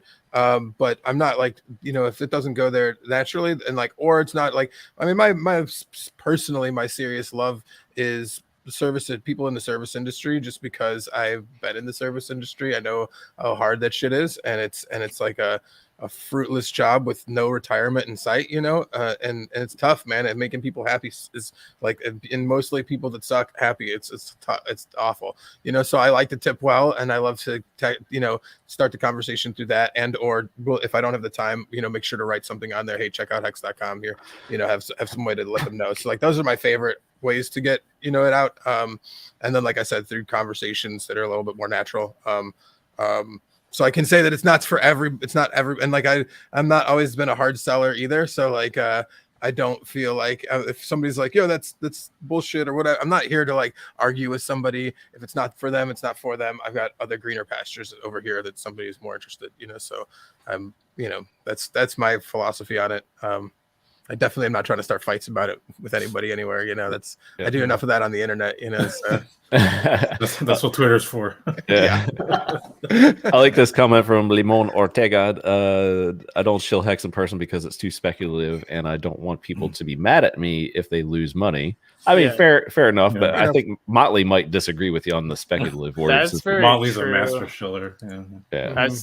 That's like an interesting conversation I've had with the Great Delusionist about when you shill, when exactly you onboard certain people. It's tough. I mean, I definitely don't want to tell. I'm never, again, soft selly. I'm never the kind of person that's like, sell your house, sell your, whatever. I can't sell. Yeah, but I feel like any time up to PulseChain launch is a time that you want to get your friends and family in first. Oh, for sure. Yeah, for sure. And so I've been just shout out to everybody watching, just you got to think about that, once you understand HEX well enough that you can actually explain it and answer all the basic questions, then that's the next step before you even think about making streams or anything. Yeah. How about you, Vince? Well, yeah, just to piggyback off of what Jay Feature said, there's also the opportunity cost you have to think of people getting that free copy of PHEX on the other side if they get it before PulseChain. So exactly. Yeah. So I completed an onboard with that. I think that was my close, and it's we don't know how much time you got. I don't want to sound like got to do it now, but let's not take it down to the wire kind of thing. Yeah, we all know it can make a huge difference. Yeah, sense of urgency when you get in. Yeah. How about you, Hex Orca? Yeah, I mean, obviously, not every single person. I kind of go about it probably similar to you, Big K, especially people in the service industry. Anybody who I recognize is grinding out there, definitely I'm more eager to share it with them. I'll never jump down your throat and come out of left field with it. But if anyone's ever bringing up, which is kind of crazy because now I feel more than ever since about the time that GameStop short squeeze madness started hitting the internet, I feel like more and more people are kind of openly talking finance or investment or at least speculation and degen. So if they bring it up, I'm more than happy to start talking HEX and PulseChain and PulseX. And I do every now and then on a tip. So first of all, everybody tip well. Don't be a piece of shit. And Have then, you ever had it brought up to you though? In real what do you life? mean? Like investing or hacks? You've had Richard Hart projects brought up to you in real life? No, it's usually somebody bringing up like, yeah, I bought a bunch of Doge or something like that, and it's like, oh, that's very cool that you're looking for ways to have your money go to work for you. Yeah. These are some things that I've, if you look at those, I look at these, and who knows, maybe you might want to look at them too. But you got to get kind of a feel for it, right? Feel where they're coming from. But I have totally left it on a receipt and things like that. There's definitely like a reverse psychology with it. Like you can kind of like the more you're like not willing to give it, the more they're going to be curious about it. Yeah. And for me too, it's like you don't need you like shoving it in people's faces. I don't think ever really makes sense. Of course, that's why it kind of goes back to the way we set up that space. Is people don't like if you weren't already interested in that thing or you weren't already thinking about that. It's going to be a level of resistance because I don't think anybody likes to just have their train of thought taken over for them. So try to find some common ground. Yeah, I think the chat comment of this thread is Hex Machine. 100% a dude I don't like found out I was into crypto, so I told him to buy ETH. Savage. Bro. Ouch. Savage. Yeah. I mean, to be fair, there are worse points you could have told him. Hey man, you could have been. Yeah, that's like borderline. That's fucking like gray hat. Unless you were like told them to buy it on like Robinhood. Yeah, that last thing that you had up by Hex Machine there that is true for me as well. Though that like Hex was really I'd been in crypto since 2016 and like I hadn't really pushed any of it on anybody until Hex. This is the first project that I like. Not only did I get on board friends and family and as many people around me as I possibly could, but I also came and became a public face in the community. Like I had opportunity to do that with other projects and other communities, and like I said, if you've heard my story, I've been in and out of other ones, and definitely never ask anybody that I know. I definitely was not like trying to shove it in anybody's face or even let them know like, hey, you should do this. Like I didn't hold the same beliefs about the strength of cryptocurrency or the what like where I think Hex is going and Pulse are going as I do now. Like it definitely helped a lot. So like, I'm not saying that you have to be hard about it, but if you feel a similar conviction, then offer that to people.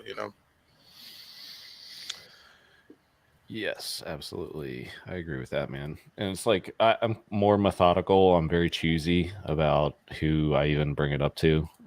But that's also made my success rate what it is too. It's it's kind of like taking the shotgun approach. You're going to get turned down, but at the same time, it's like, well, it's the quality of user kind of thing. It's like putting ads out there. And you can be very broad and just throw stuff against the wall and you'll get low quality leads, so to speak, or, you can really optimize, for who you want to target and, get something that's really worth your time there. It's all about the organic, in my opinion, right? Like when people contact you, that's marketing, right? Yeah. Difference between marketing and ads. Like ads, you're spending money to get out there, and then marketing is like you become known for certain things and people reach out to you, and like that's always going to be the kind of thing that you can just build every day with your action, your content, your replies, your engagement. All right, we had another cool poll here I want to bring up and throw around the room, and it's from Stephen Lee on Twitter. OG Hexkins, like, let's take a trip down memory lane. It might not apply to some people here, but what was your biggest mistake in year one? Retweet this for maximum laughs. I answered because I was good about it for the most part, but I forgot like once or twice. Forgot to self-refer, but the options are forgot to self-refer, didn't free claim, set weekly stakes, or sold prior to big payday. So what was your biggest mistake in year one, or did you not have mistakes, Big K? I had mistakes. I FOMO'd in day one a little harder than I should have. But I mean, I did also like make some pretty excellent stakes because of that. So it's whatever. It's kind of a balance. I'd say that like doing a bunch of monthly stakes early on was really stupid of me. That was, not what I would have like in the future. I wouldn't have like, going forward, I wouldn't have done that, or like if I knew what I knew now about gas fees and everything. So there's a year of like year or two of extra work for me because I, have to, have more stakes than I would like to have had. I mean, he's a good account or whatever, but that's just, something that I learned. I didn't think we'd experience the gas fees that we have. So that was definitely something that, I would have done more quarterly or, yearly or something like that. That's about it. That was like my big like thing. It was like early on, I was like, I saw some people doing daily stakes. I feel bad for them. That's, and Those small daily amounts. micro stakes. Yeah. Oh, yeah. Vince, you Yeah. might qualify as an OG. I don't know. Yeah, there are a couple times I forgot to use a referral code for some of my adoption amplifier entries, so a little regret there. But also, when I was first making my staking ladder, I think pretty much like everybody else, like I didn't really know what I was doing. So when I went a little too heavy in terms of like my year one stakes. So I remember there was a point on one of the Discord Syndicate episodes where people were talking about the fact that we could safely end stake if we reached at least like halfway through the stake, and then push those stakes out, just to get more t-shirts and more of the big payday bonus. So so I ended up ESing a couple of those stakes and just pushing them out all the way 15 years. So yeah. Nice. And Jay Future, I know Mr. Snoop Dogg of HEX. So 420, not necessarily first year, but I mean, you have, something that you. It was a different time. They say crypto, a week is like 10 years. And it's really true. And even back then, when I got in, the gas fees were nothing at all. Like they got, it was still just a few dollars, setting up my initial ladder. Uh-huh. But understanding HEX the way that I do now, I definitely would have consolidated my stakes more.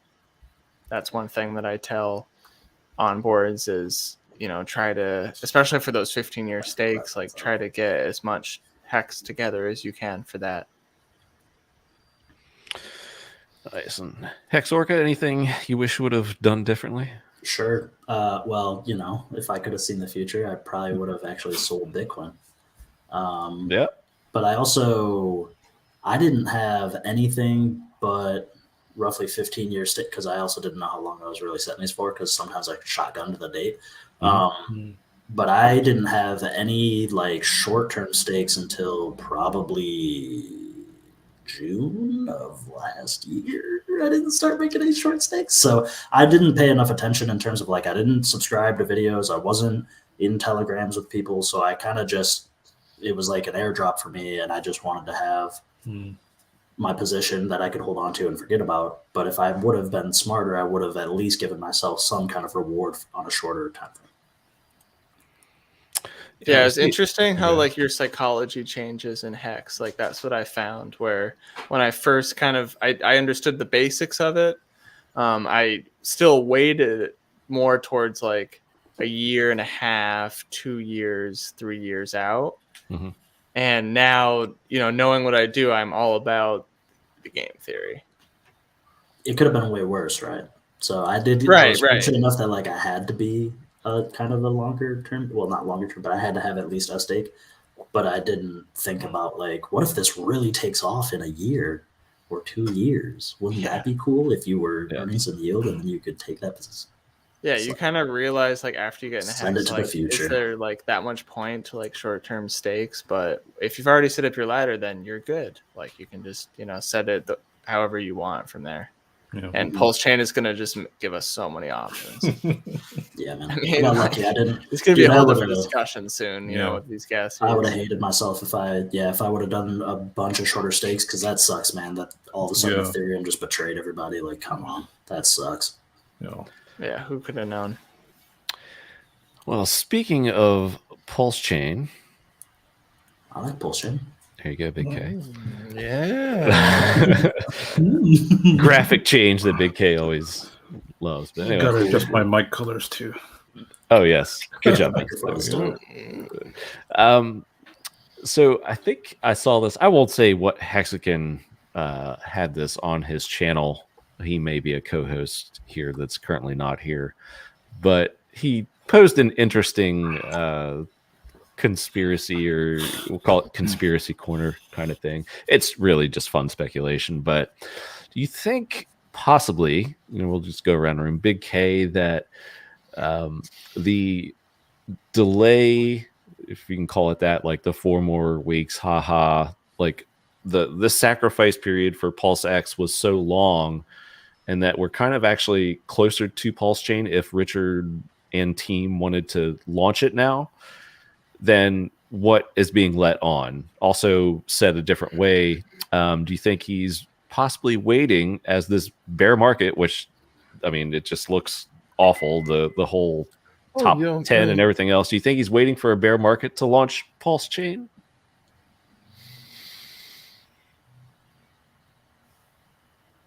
I mean, I feel like we've already been in it, like we've already been. We're getting deeper into it possibly, and especially if lows get taken out too. So yeah, I mean, I feel but he doesn't have a crystal ball. He always says that. I feel like he's telling the truth. Like, I don't think so. No one does. Yeah. Okay. Definitely. I don't think so either. Like, I mean, I think that the first sacrifice was a short time period, and some people cried and complained. And so Richard was like, fine, I'll make it longer. It makes sense. Always improving. Yeah. So, like, I mean, like, there's that, like, that just because he made it longer doesn't mean that software's done. But it, so, like, I don't think that I think that if the software was ready, he would be fine launching it. I don't think that he needs to wait it out. It must be so much work. The Ethereum is like updating all the time. I mean, he has to. It's a pretty monumentous task. And some of the things that he still has to do, it's a little bit of hand waving when he's like, oh, just these balances and a couple of these other things. But like, there's some of that's, making sure that the ratios are done properly, and like that everything works swimmingly on day one is work. So like I think he must have to prioritize in terms of those ERC20s. Yeah. There's like a top 10, and there's like a top 30, then there's a top 100. I mean, there's like 10,000. Yeah, I'm of the opinion that I don't buy into that theory at all. But it is, just interesting to talk about. So I do agree with Latin American crypto. Richard wants PulseChain to be awesome and not end up with something like Solana. Exactly. Yeah, correct. For sure. Yeah. I mean, he wants to be able to brag about that uptime. Yeah, you only get one shot for launch, so Yep. He just probably wants to spend the time to make that's sure like gets it priority right one for him is the uptime, I would say. Yeah, totally agree. Not getting hacked. I mean, that is his brand. Like, he's going to protect that more than anything, I think. Yeah. And speaking of Solana, anyone else having issues with Solana? This was earlier today. Har. Well, kind of harks back to Richard's IOTA rant when he was interviewing with Ivan on Tech. yeah, that was epic, and still holds true. And now here we are with other failing projects. Like, what good is your blockchain if you have to pause it all the time? Exactly. Right. Yeah. And here's another great one. I think it was from Mando. Blown away right now listening to Sunday Swap speak about the launch. It's literally broken. Orders don't work. Failed swap after failed swap. Massive congestion, and they are being congratulated for it. The launch was a disaster. ADA doesn't have enough memory. What a letdown. Yeah, can we talk about how their very first ever swap that was executed was a front run transaction? I mean, how perfect is that, really? That's just so sad, man. And then it was kind of weird because, like, I don't know. I like to get into some crypto conspiracies, man. But with this one, I was listening to the guy that originally posted the message because he like on-chain analysis, he tracked it. And he had posted in a Telegram group of the Sunday Swap community, like he explained what happened. And then the post got rugged. And so when he spoke up, because I was in there with Mando and we were listening to Sunday Swap, and they were like, yeah, we don't have any recollection that it was an intentional pull down of the post. It was probably just one of the bots. And the guy was like, yeah, but I thought it was kind of weird because it was up for like a while and the bots usually immediately strike it down. Right. So there was some like, what's going on here, man? And the explanation of how they pulled it off, allegedly, from the devs were explaining that it was because he had such an intimate understanding of the testnet code that he was able to essentially like rig up a transaction for the mainnet. And it was like, I don't know, man, this is starting to sound a whole lot like centralized exchanges that get hacked and then report different amounts than what was really taken from them. And it's just a lot of stuff going on that I don't like. Yeah, Hex Toshi. Watch Charles just give up and move Ada to PulseChain. So. He's smart. The ultimate sign of defeat. Legend. All right. Oh, man. Users. Yeah, what else is going on out there? So I guess ask you, Big K. So this OpenSea buying, obviously of OpenSea of NFT fame, buying Dharma Labs. It was kind of sad to see that, but what's your take on that one? I mean, I liked Dharma. Liked past tense. Specifically past tense. Do we know who the owner was that Richard said that he knew? I don't think because I remember him saying that in his stream. He was like, "Oh, I know the guy." That's why he tweeted about it. How you could get Hex with it. Ah, yeah, but it didn't seem like that worth it when I looked into it. You still had to pay the gas fee to get it on Ethereum. So like, well, and it wasn't part of the transaction fee you had to pay in Hex. Yeah. Well, because you could get fiat. It was like a fiat on ramp. Yeah, you could go fiat to Hex, but and like then it still was a big fee. It wasn't like to withdraw. That's Yeah, that's what it was. Yeah, like you could get it cheaper on Polygon, but yeah, like, I heard you could get it on Polygon, but Polygon. you still have to bridge it over to ETH if you want to. Yeah, so you're gonna get the fee no matter what if you wanted to get copied on Yeah. PulseChain. Like Exactly. I mean, if you want a debit card solution, it was pretty good. I mean, I'm like, yeah, if chat could enlighten me about our next best debit card solution that's out in there, I don't really actually have like a. I mean, you can go. But debit card shapeshift and right now and go, but then you're getting Ethereum and then whatever, there's a couple other solutions with that too. So like I mean, like I onboard everybody through Staker app these days. It seems just like the easiest interface. You can do credit card through Staker, right? Yeah, but we'll just get them like an exchange account ideally. Yeah. So they it's like can the clearing invest thing. It's like it gets the people. So unfortunately, one of my onboards had enough that wiring made sense, so he just was going to do a wire. Always wire transfer for sacrifice kind of stuff. Yeah. Funding Jim was shout out Funding Jim when he came in the space talking about TUSD and how they have kind of a different because they use escrow accounts, so you're less likely to get hung up on the authorization. I thought that was a really cool point to bring up for people. Yeah, I've been lucky enough that I kind of check my boxes before I go about moving these things, so I haven't had that problem, but a lot of people have. Yes, wire is the way. What else? This actually was more Hex related. So I've been seeing this a few times lately as things get hairy in the overall market, but we're seeing, sadly, some emergency end stakes and just complete dumps out of that. So one just happened.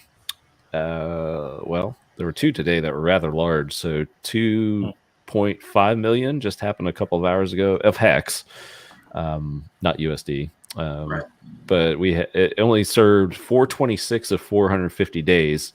So not a pretty big payday stake, but still, it's like, they nuked it. So what I watched for is, are they going to just dump it all, and of course they dumped Sure. it all. Same thing happened 10 hours ago. 2.8 million hex.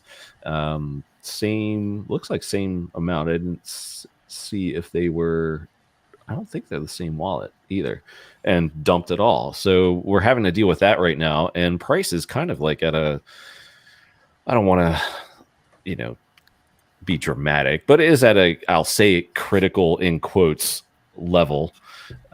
So if we bring up this lovely chart here and that random line that everyone seems to love, I use log scale here. Oh boy, we gotta go way back.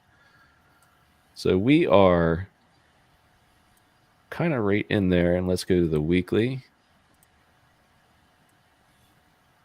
So we are right on that weekly trend line. Oops. I am not wave 3. Sorry, guys. Yeah, I mean, it's like you can look at the technicals, but then you also understand like the macro and just what's happening in the whole hex space. And like, you know, with the last dip, what we had that Bitmark hack, which is like the kind of thing you can't really prepare for. So I think you're always going to have like those potential for one-time things, like at coincidental times that can just kind of break these kind of lines. Yeah. Go ahead, Big K. I mean, we could continue to roll over and go lower. I mean, that's very possible. That's like we have. There's reason. Fuck, kick him out of this room. Sorry. I mean, Yeah, like, ban. Oh, it's brutal.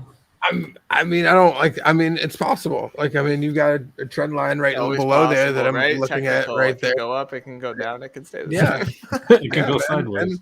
And like it Super looks like useful. like if I'm just looking at the chart, like I mean, I wouldn't expect a chart of any kind that looks like this to just magically pump to the moon and follow Who that is trend this line guy? necessarily. I mean, if it's possible. I mean, we also have to look at the fact that like, the last time we had a sacrifice phase, we bled out basically all the way through the sacrifice phase until it was over. You know, Yeah. so that's just like, you know, kind of what already has happened. So like, I'm not saying that's a good time to be buying. There's good time. There's opportunity to, you know, like I said, I don't think that like, I mean, anywhere in here is a good time. I bought some right at 20 cents and I was fine with that. You know, I still am happy to buy some more at a lower price. I think that like that's I like want to see us go upwards from here, of course. But you know what it looks like is that until the sacrifice phase, you know, is over, we might continue to move sideways to, you know, bleed out maybe possibly. Sure. And like if the rest of the market feels pain and people are out there needing capital because they've wasted some of their gains on NFTs or what the hell ever that they've bought dumb stuff, then they might unstake and they might, you know, and they might sell early. I mean, like that's just, I mean, not everybody has been listening to our streams and have diamond hands, you know. I mean, like that's like, yeah, you know, I like to do a little TA too. I don't have it quite as tight as this because on my end, I've looked at Hex from pre-big payday, post-big payday, and the line I have, we're already underneath it. We've only dropped under it one other time from what I'm looking at, and it was when Hex 19 and the Bitmark shit went down. So, but then kind of right after those wallets were emptied, we came right back up over the trend, and then we ran right into the sack phase, and you know, we bleed out during the sack, and it makes sense. I'm not totally worried. Well, I'm not worried at all, if I'm being 100% honest. But in terms of like rolling over, I don't really see it having the same mechanics because we know that when you talk about like Ethereum and Bitcoin rolling over, that's a little bit different story, right? When you get into Huck's Law and stuff like that. So if we roll over, there's no reason that we can't just find a lower support, you know. It'll be interesting as time goes on to try and map law of diminishing returns and try to stick it on Hex and see what does it look like as volume increases and liquidity thickens. What are we really going to see in terms of that up into the right shape? I'm super bullish. I've never been more bullish other than when we were at like 12 cents and I was telling everyone to buy.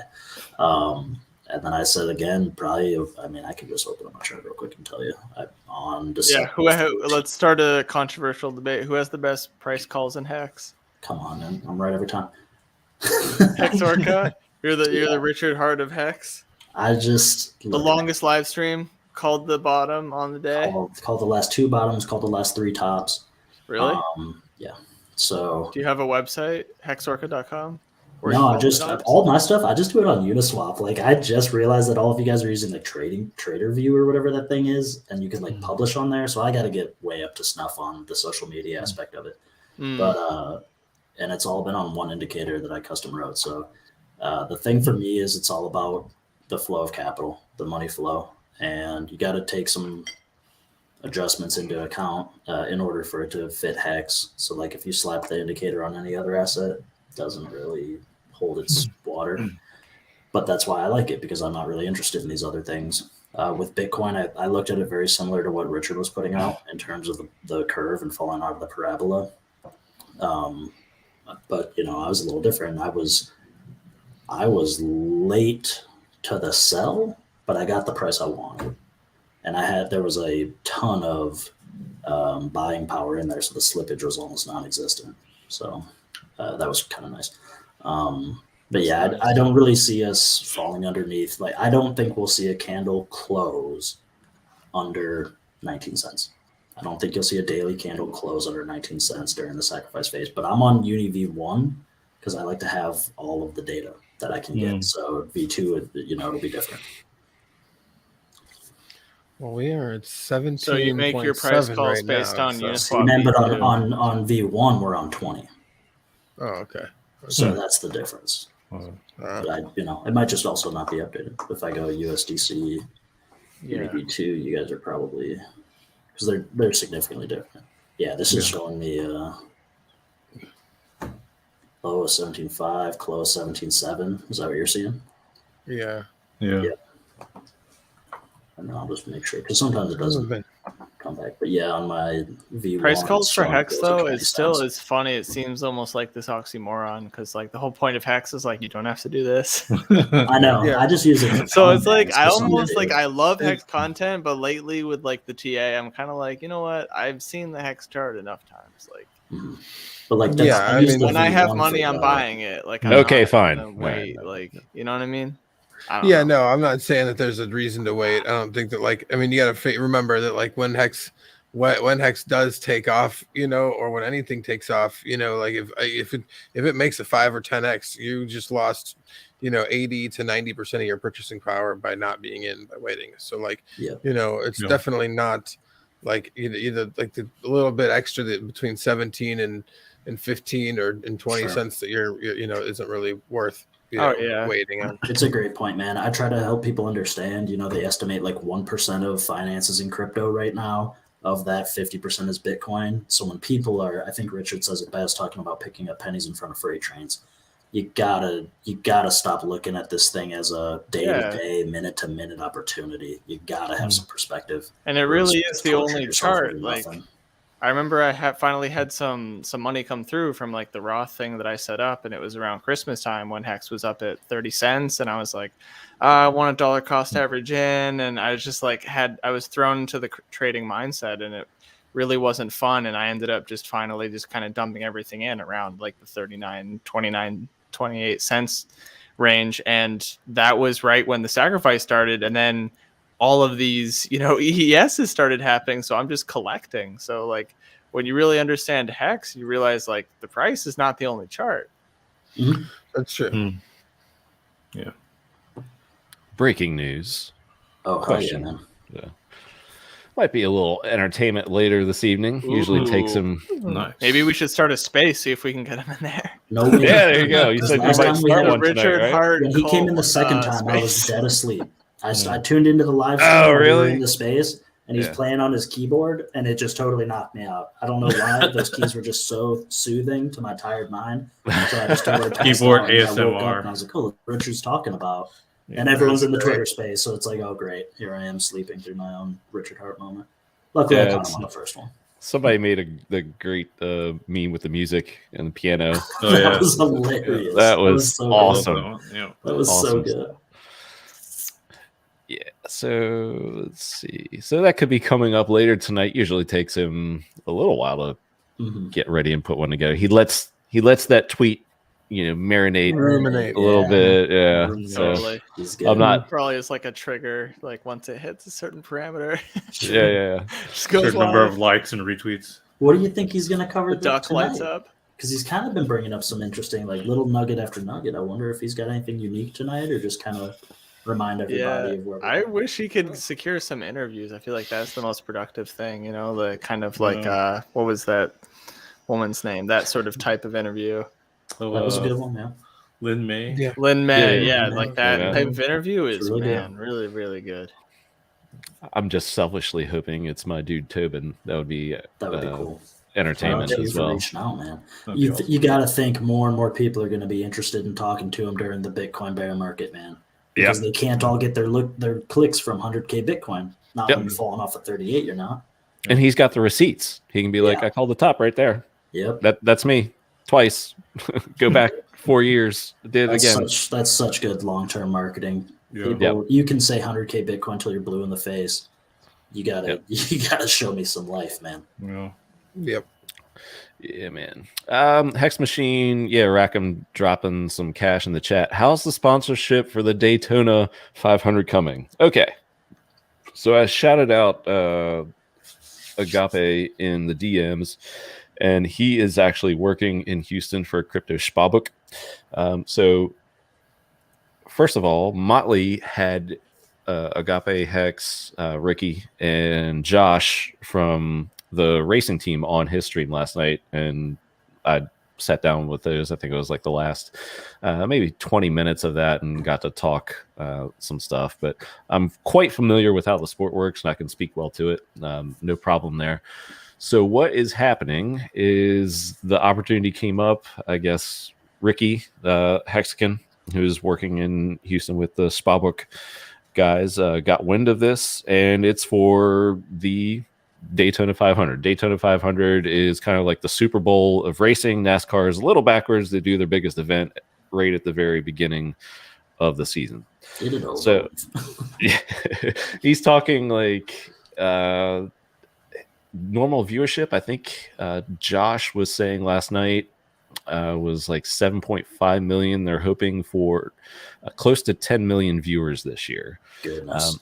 The reason that is because NASCAR has completely revamped the cars. So the lugs are different, the design is different, chassis are different. It's literally a new looking car. So that's huge. Nobody knows how they're going to perform, etc. The driver is JJ Yaley. He's pretty. I mean, years ago he was excellent. So he's reputable driver. He has name recognition, and they are seeking $600K for the team outfit, uniforms, like the whole nine, helmet, decals, wrap, all that stuff. Yeah. So Ricky was saying, I think he put out the tweet maybe 2 days ago and got maybe like $40K out of the 200, or excuse me, $40K out of the $600K needed for this. So Motley, of course, threw in last night, and some others threw in, and as of this morning, we were up to over 100K of the 600K goal. Just got word right before we came on stream. A third of the goal has already been met, guys. So they're at 200K or over of the 600K. Nice. So that is huge. Now, the deadline, I do believe, I want to say it's the 26th, and I think it's a pretty hard deadline. So what exactly is the promo? The promo is wrapping the entire car in a hex.com scheme at the Daytona 500.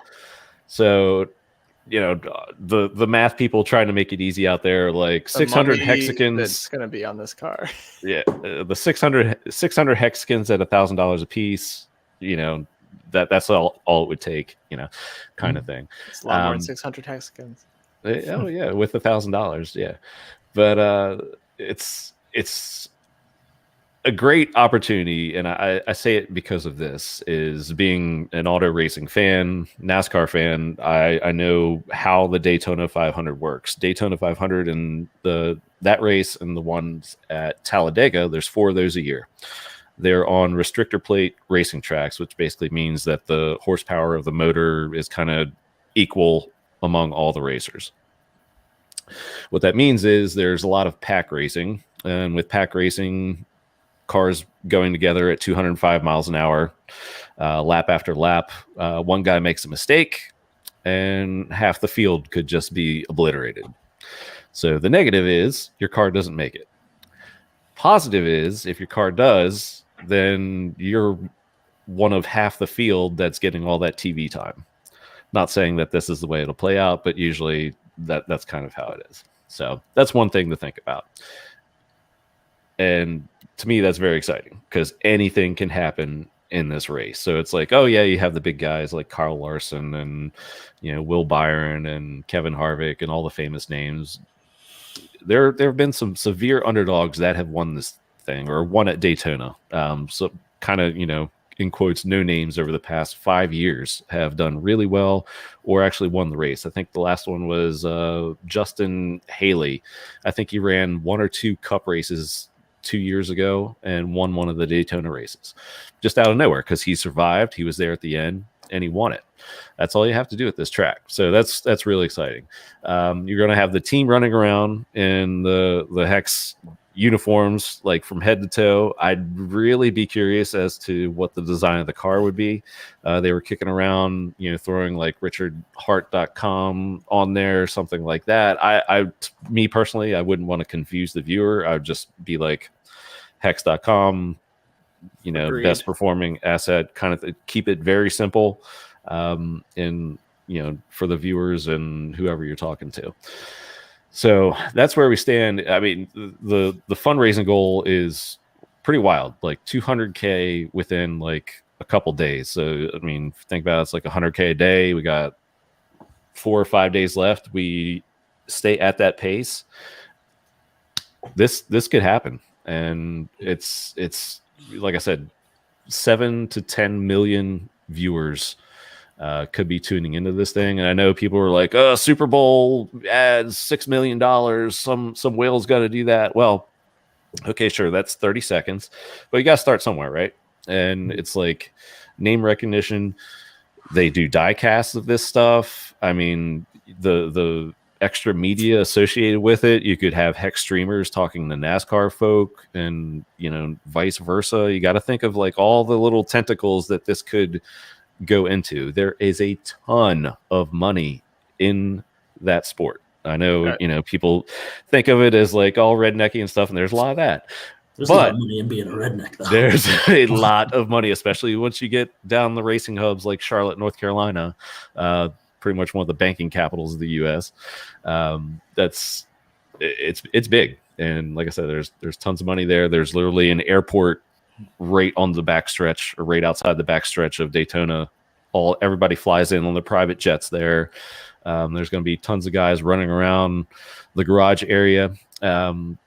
What comes with it, I don't have the list right now, but one of the perks is I think the top 10 contributors to this get like pit passes, like the whole work. So you get, you know, be back there, you know, for pre-race, drivers meeting, all that stuff. Motley was joking last night. He would just be in nonstop onboarder, just running around the entire weekend trying to onboard people in the garage area. Would love to see that as well. I think we should just, you know, take care of this just to see that happen. But yeah, it is a big event, national TV coverage. And, you know, like I said, in this race, anything can happen. So it's an exciting opportunity. And, you know, just to keep putting the name out there. There's going to be a couple of years from now, we're going to look at this and be like, we don't need to do that, or kind of thing. Or, you know, some guys will just do it for fun. You know, one of our whales could buy an NFL franchise or something like that. But for now, it's like baby steps, right? And this is a huge baby step, if you will. And I think there's something to be said about like not like going so hard right now, you know, especially pre-pulse. Yep. Yeah, exactly. And But I start also small. think you're right on the money, Cabana, with saying the brand, it's hex.com. That is the central sort of the hub of all the branding we want to do, because when you go to hex.com, right there with the description is how Richard Hart is forking Ethereum, PulseChain, it links to there. And then I think there's a link to PulseX right below there. So if somebody understands crypto and they go to hex.com, that is the great landing page for them. Yeah, and that's a good point too, because that was also kicked around, and someone brought up the idea of, well, why not make it a PulseChain card? Because that's easier to understand for a lot of people just going by Telegram numbers and stuff like that, right? But it's like Ricky brought up the point. I think it's that's kind of a dubious thing that Richard Hart says. Yeah, where he's like, people understand it better. It's like, well, people like free money better, maybe. Like you could come up with any narrative for why the I'll PulseChain disagree Telegram with is you bigger. there. Once you get to like T-shares and stuff, like people's minds explode. I'm just talking But like you have to put people money I'm in. bored. PulseChain is like free money. Like free airdrop could be the reason that you signed up for Telegram. That could be the only reason. Oh, true. But I mean, even in the sacrifice phase, you had people sacrificing for it. That room was blowing up too. Well, I also think that like can you buy PulseChain right now? No. Okay, so like if we can't buy it right now, then like we shouldn't really be marketing it to people as like a product, because people are like going to see this at an event and be like the Fry Futurama meme and be like, shut up and take my money, and you'd be like, no, hold on a second, it'll be a couple weeks. Watch this guy and there's a YouTube thing, and no, you just want to be able to have them buy it, and so like the hex.com is I think the right way to market it right now. Plus, it has the background. You're like, oh, you don't know what PulseChain has or hasn't done. We know what Hex has done. It's been up and to the right. Yeah, it's got a history to it. Yeah, it was brought up on Motley's stream last night. It's like, okay, well, this PulseChain, where do I get it? Where's my pulse? Where can I buy it? And it's like, oh, you got to wait, possibly another month or two. So it's like, wait, what? And that kind of just convolutes everything too. So does this last the entire season? No, it's just one race, which happens to be the biggest race. Like I said, there's tons of money in NASCAR. It's a very expensive sport. These cars they take a lot of money and personnel to put it together. These guys pretty much do wind tunnel testing to, get down to the hundreds of inches for body types for their cars to try to perfect this within the legal parameters of it. So yeah, just something to think about. So I just want to put that out there as we keep talking. Ricky says he's going to try to hop on. I don't think his signal's too good, but anyone interested, you can contact me for all I care. I can put you in touch with Motley Investor. You can contact Motley Investor or Agape Hex. So it's AGAPE Hex on Twitter. And we're, just trying to put this thing together. And within, like I said, 2 days, $200,000 already, a third of the goal done. What? Like, this community is just absolutely amazing to me. Not surprised at all. It just, you guys never, I don't know. It's a good thing I'm not surprised, I guess, because it's all, I don't want to say I have expectations, but you guys are always awesome. So how can I not expect you guys to be awesome? Wrapping a car at Daytona is an appropriate play. PulseChain brings Hex back to working, folks. Hex APY keeps on boards from trading mentality. Yeah. All true. Yeah, and Motley was saying hex.com. Yeah, like if you have one shill, right, like 7 spaces to put, it's hex.com, I would say. Like a 3-letter domain. Like, yeah, you're like Richard is a marketing genius, guys. Like, he's learned from him.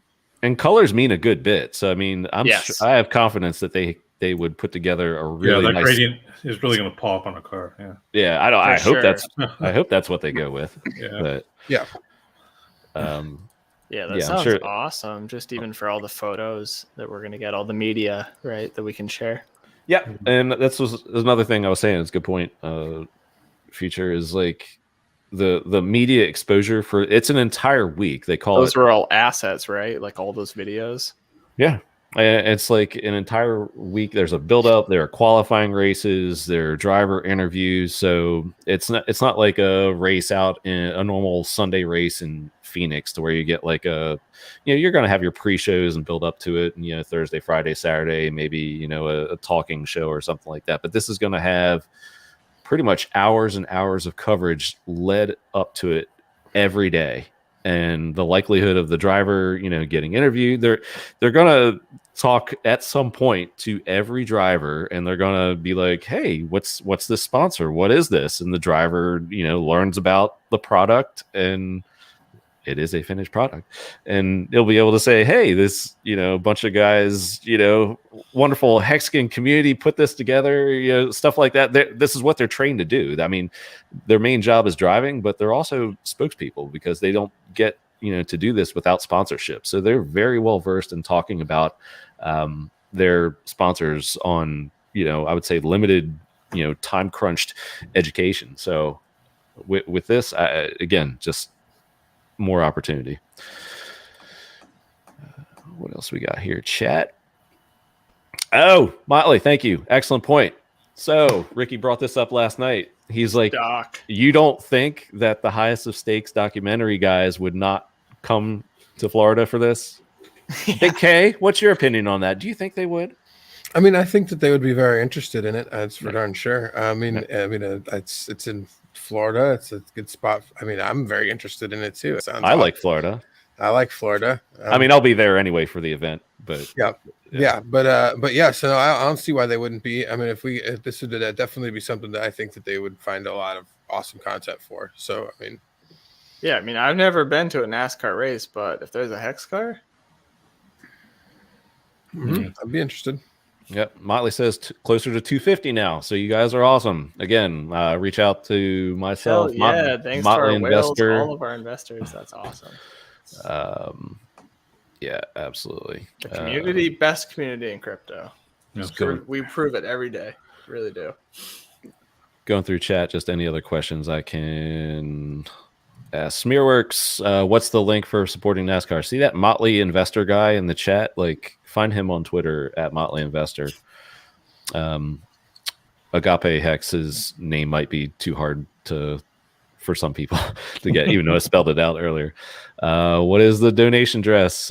Can it be in the stream description? Yes, but I will also say Motley or Agape. I'm just going to type Agape's in there too right now while I'm at it. So good call. There you go. Hoping he'll join. Yes, Trap Gravity, best community. But yeah, I thought it was somebody, we discussed that in the space. Somebody was talking about the Super Bowl ad and how Freddie Quotes had said that he would do it when Hex hits $1. I don't know if that's true or not. I think a lot of people would do it. I think that's kind of a good analogy of like Hex at $1 is a great buy for the masses, especially P-Hex.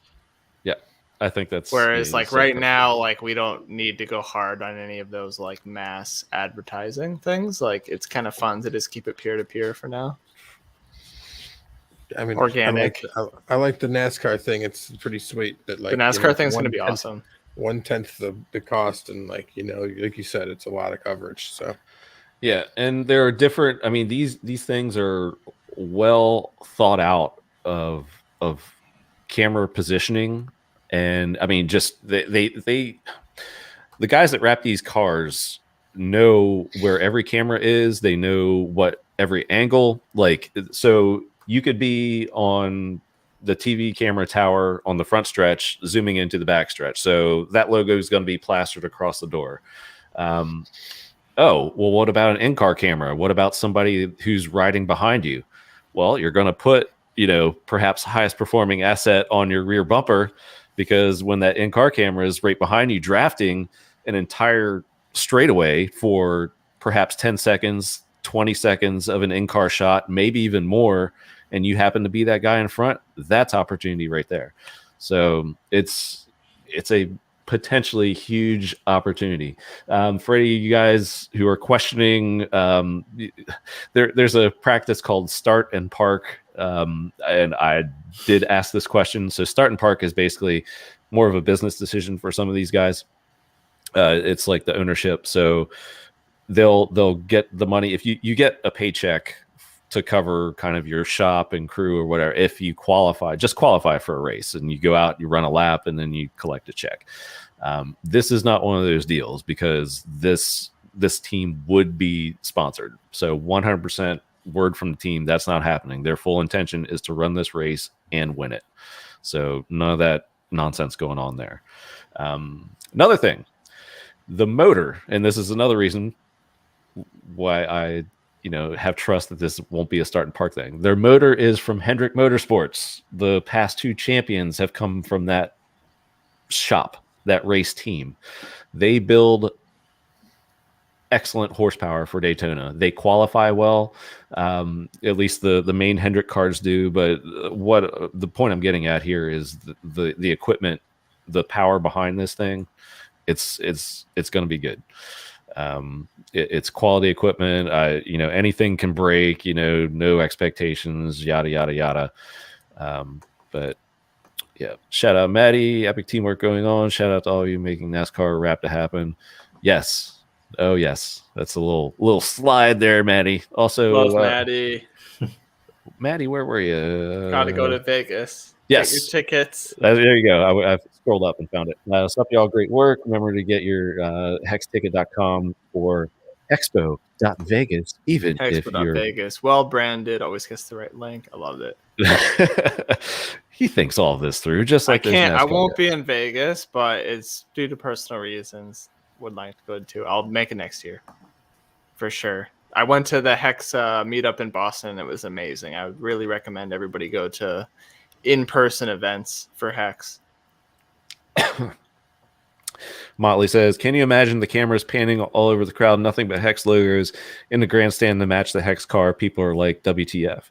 That would be nice. When I got tickets last week, there are not that many left. I mean, you can find them on alternate markets, but the event's sold out. It's been sold out. Like, that's another thing. Sold out event. Like, you can't get it. Could there be scalpers, though? Oh, absolutely. You can go on StubHub, yeah. But I mean, you'll have to pay. Mexicans got to pick up those tickets. Yeah. But if you can contribute to the car first, that'd be great. That'd give you more incentive to go. But yeah, shout out to that. Latin American crypto, the NASCAR demographic is salt of the earth. Working people who need to hear the good word about HEX in our community can help these people obtain their financial freedom, especially if we send Motley Investor to onboard all 75,000 about this. So, yes, I am giddy about this because this is a cool opportunity. And I was going on my own without even thinking about it. And then this opportunity came up. And then, within the past 48 hours, Motley and I are kind of like pretty darn excited about this. So, yes, and Motley at cool. Motley Investor. It's good proof for the community. Yep. So that is my shill for that. There's Agape Hex. Just going to triple check. That is it. Yep, it is. So I don't see him in the green room, so he's probably hard at work with our crypto Spabuk dudes. Yes, scalpers. They will be at the track. You can get them on StubHub, all that stuff. So, yep. No, that's not a good investment. Selling your house for a HEX NASCAR. Not financial advice, but I will say financial advice, don't do that. Please do not. Molly asked about scalpers. That's like people that buy the tickets up front and then sell them. Yeah, so you're going to have those outside of the track. I've gotten tickets that way before for an event like this. Happens at all like concerts of big names, anywhere, everywhere, right away. But it's not because Yep, but you can also get them on StubHub. Yeah, Sean K. It sounds insane. I'm already picturing it in my head. Yeah, it's awesome. Another cool feature: if you are fortunate enough to survive and win the Daytona 500. Not to mention all the die-cast cars that are made. Your car goes into the museum outside of Turn 4, and it stays there for a year. So anyone who comes there is going to see your car and gets to take pictures with it and all that stuff. So just another cool perk. with that. I think I've pretty much covered absolutely everything. You have any questions in chat, hit me with them. But since Agape wasn't here, figured I'd do the shill, and I hope I did everybody justice on that front. So No, you answered a bunch of questions I didn't know I had. Yeah. That was really good. Yeah. thanks, man. Well, if you have any others here in the panel, let me know. But yeah, that I didn't even know about the Chad is getting savage. Oh, Were they that's really savaging? cool about keeping the car for a year. T-share scalpers too. Oh my gosh. Oh boy. Hashtag Joe. Hedron. Yeah, I figured. Yeah. Aloha, Noel.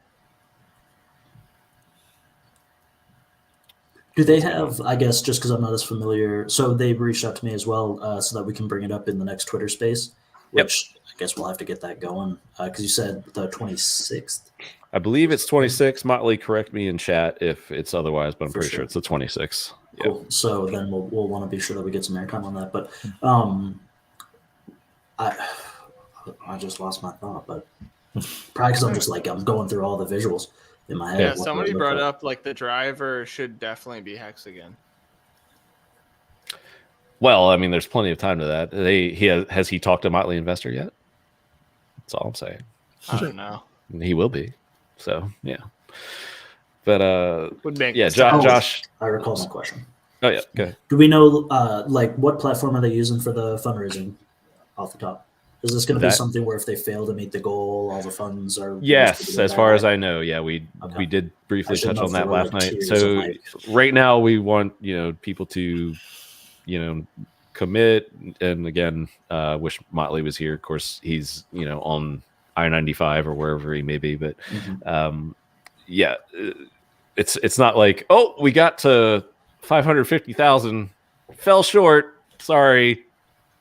All right, maybe next time we're going to keep all your money. No, nothing like that. No, yeah, I wouldn't expect them to keep it, but even like just to be aware of if there's any pivot plans, like, well, we did get close, and even though we can't do the full shebang, we have this other side package that we're intending to use it for, which people would have to make that decision. I just didn't know what the structure was.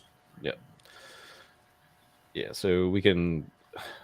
I don't want to speak on those details and Right. be I'm sure it's incorrect, pretty but straightforward. I'm sure yeah, it's pretty it is straightforward, and Yeah. to take care of the community and Yeah. whatnot. So yeah, Definitely. and Motley will need some time to collect everyone because I think he might be, helping manage this entire thing. So the 26 again, 26 is confirmed. That is the absolute latest, to do that. Cool. 5 more days. Yes, Joe Hexotic. Where do the decals go? The same place, as the. No, wait. ETH. Wait. No, the decals don't get burned. They do not. And well, they could if there's a fiery crash. So Right. yeah, which has happened at Daytona. So No doubt. yes, if you pledge to Motley, he will come to your house for payment. The man has air points to burn. Yes. Straight up. But yes, I think that is that. So yeah, Ricky is going to try again. So we'll see. I'll wait for him on that. While we wait for him possibly to come on, Richard Hart live streams. So also in the works. I did want to say because Blue Bum was on last week's show with Hedron, and he mentioned the Nomad Capitalist interview. So supposedly that's happening this month. So Richard's going to be with Nomad Capitalist sometime this month. And because I think Blue Bum is a client of Nomad Capitalist, he was actually the one that mentioned it and supposedly set up that interview. So that's another one. Maybe it's tonight. I don't know. I doubt it, but be cool. So That'd be cool. I'm a fan of Nomad Capitalist, so that'd be just awesome. What do you like about Nomad Capitalist? He's the creature of go where you are treated best and does pretty much videos for just about every country / territory. Yep, absolutely. Yep. That's awesome. Yeah, as a fellow digital nomad, I love that shit. He is awesome. Yes, Hex Monkey Nomad. Yeah, I posted some topics in that thread on Twitter. They asked, good questions to ask them. Indeed. What else is on the list here as we wait? Oh, hey, Vince. Oh, hey. How did the pharaohs convince people to build their monuments? I wasn't prepared for this. I don't know. It was a pyramid scheme. Thank you. See what you did there. That's so bad. That's brutal, man.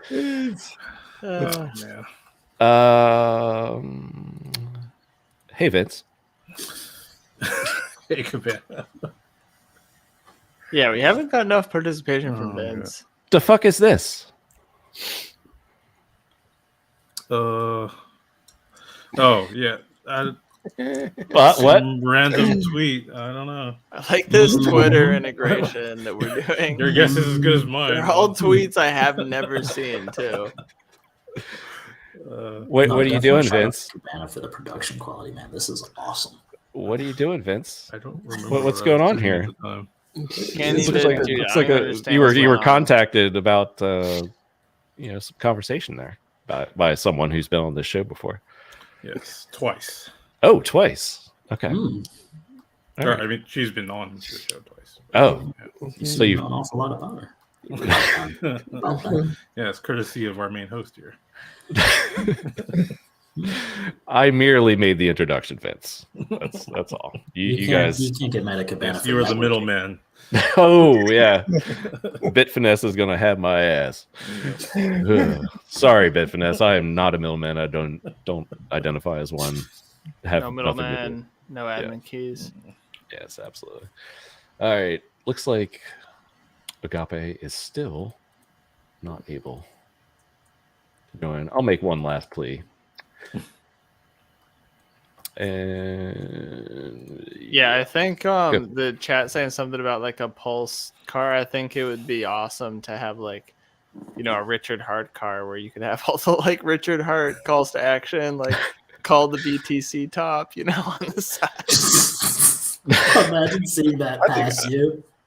Like just getting side vibes, so like free self-help book, Call the BTC top. He has all It'd just be wrapped in a giant calls like to bonnet. action. I love it. Like there's so many brands, now. We're like thinking Richard like Hart brand, HEX.com brand, PulseChain brand, PulseX brand. There's like 4 brands that we're talking. Then we got a split of HEX. Could you imagine like getting passed by the fastest appreciating asset? Yeah, exactly. It's like he just like hashtag truth. Like there's so many plays on words memes, there. I'm about to donate to that shit. It's awesome. Yeah. No Bitfinesse. No one. I don't know what that was. Middleman. Ow. What else we got here? So I did look this guy up. Where is? Oh, that's why. Yeah, what do you say? That's kind of an interesting thing, right? Like, and What's I'm that? sure that you guys have experienced this when you reach out to, your loved ones about like crypto and everything. Is you have people that say, "Oh, why don't you manage my funds for me? I'll give you a percent." What do you say to those people? I always try to empower people to own their own things. Definitely try to empower people to value their own personal investments. But, if you wanted to get crazy into it, you can look into informal investors clubs and how those align, depending on your jurisdiction, with some of the implications of SEC frameworks. But I think you'd be surprised at how infrequently you cross over into regulatory spaces. But I think that people don't really value it if they're not going to hold it and own it. And at that point, your time is worth something too. So you get into some really murky waters with what's fair. Yeah. I've been in that situation too, because some of my onboards are actually my like friends of my parents, and they're sort of a bit older and not really tech savvy. So there's been situations where sometimes I've had to manage some of their HEX for them, and it's a little murky, as you say. Yeah. Yep. It's not ideal. Yeah, I've had, relatives say, "Oh, I'll give you $1,000, you deal with it." And it's not like a liability you want to be dealing with, guys. Yeah. Like, At that point, not the point, right? Like, it comes down to what, like, you're not sure whether you should be having their keys or if it's more of a liability that they might lose their keys and you're either willing to embrace it fully or it's not in the discussion. Yeah. But yeah, there's definitely, I feel like, something that all hexagons are going to face at some point. So it's good to think about, right, before you're put in the spot and you haven't had the question before. Yeah, definitely. And you got to keep security top of mind in a situation like that. If it's going to become some kind of a pooled effort, then you're talking about all for one and one for all. But that's a huge security risk all of a sudden. Yeah, you don't want to be on liability for that.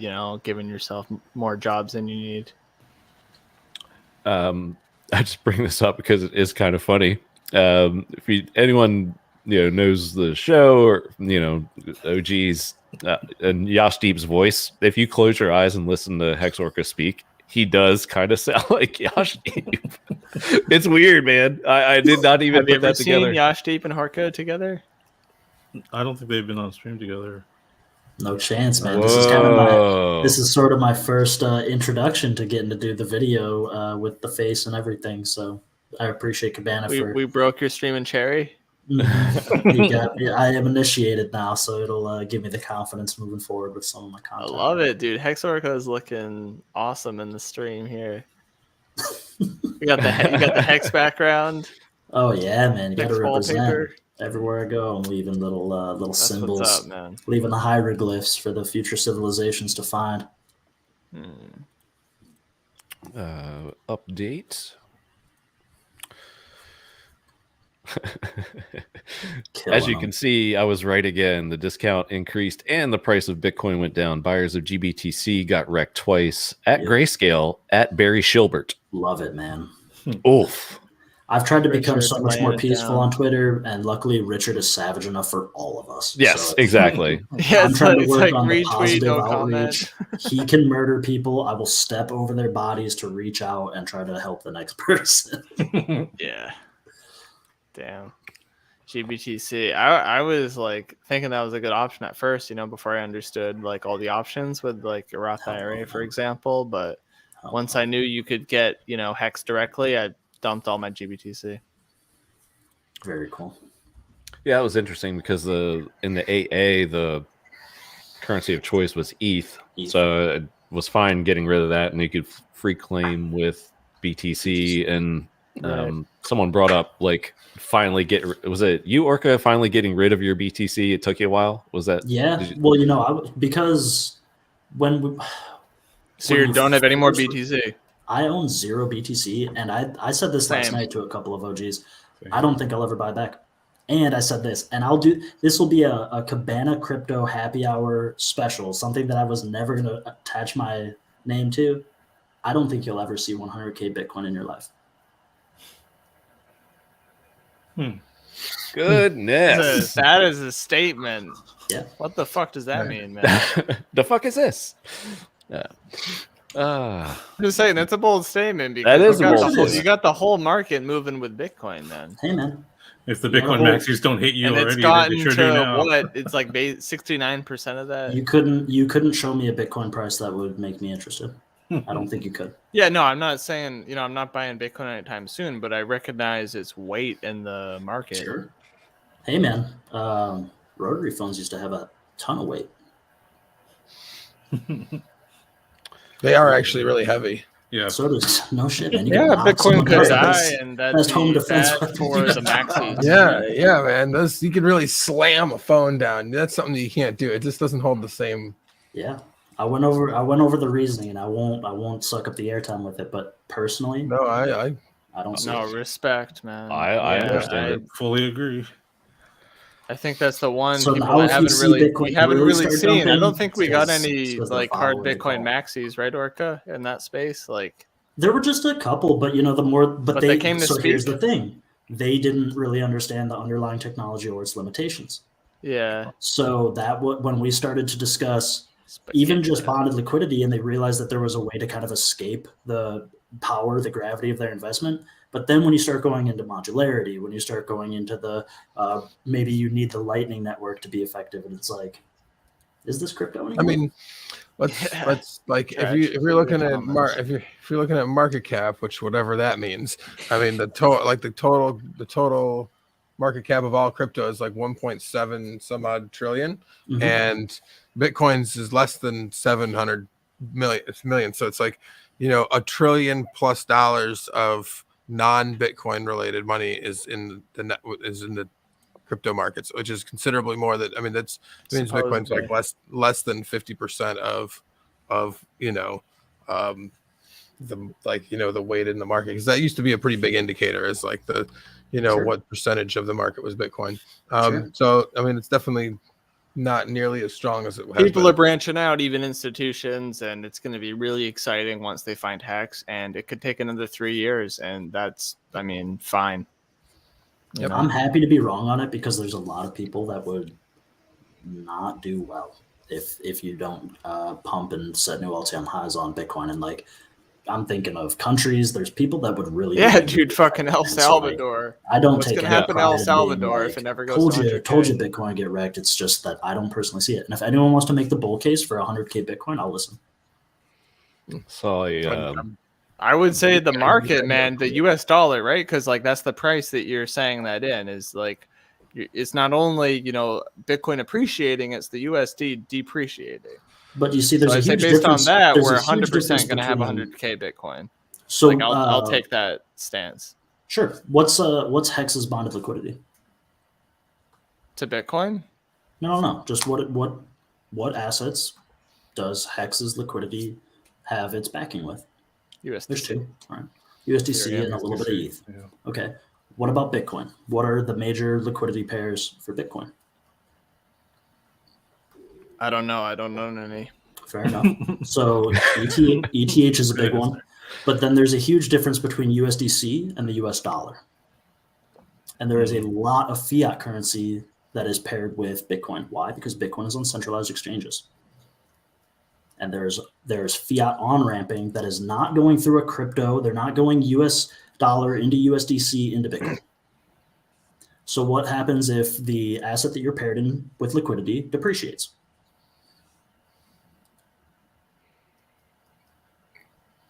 So you're not getting the same effect. You're not getting the effect of, there's a layer of economics that people don't discuss when they talk about the liquidity bonding of HEX.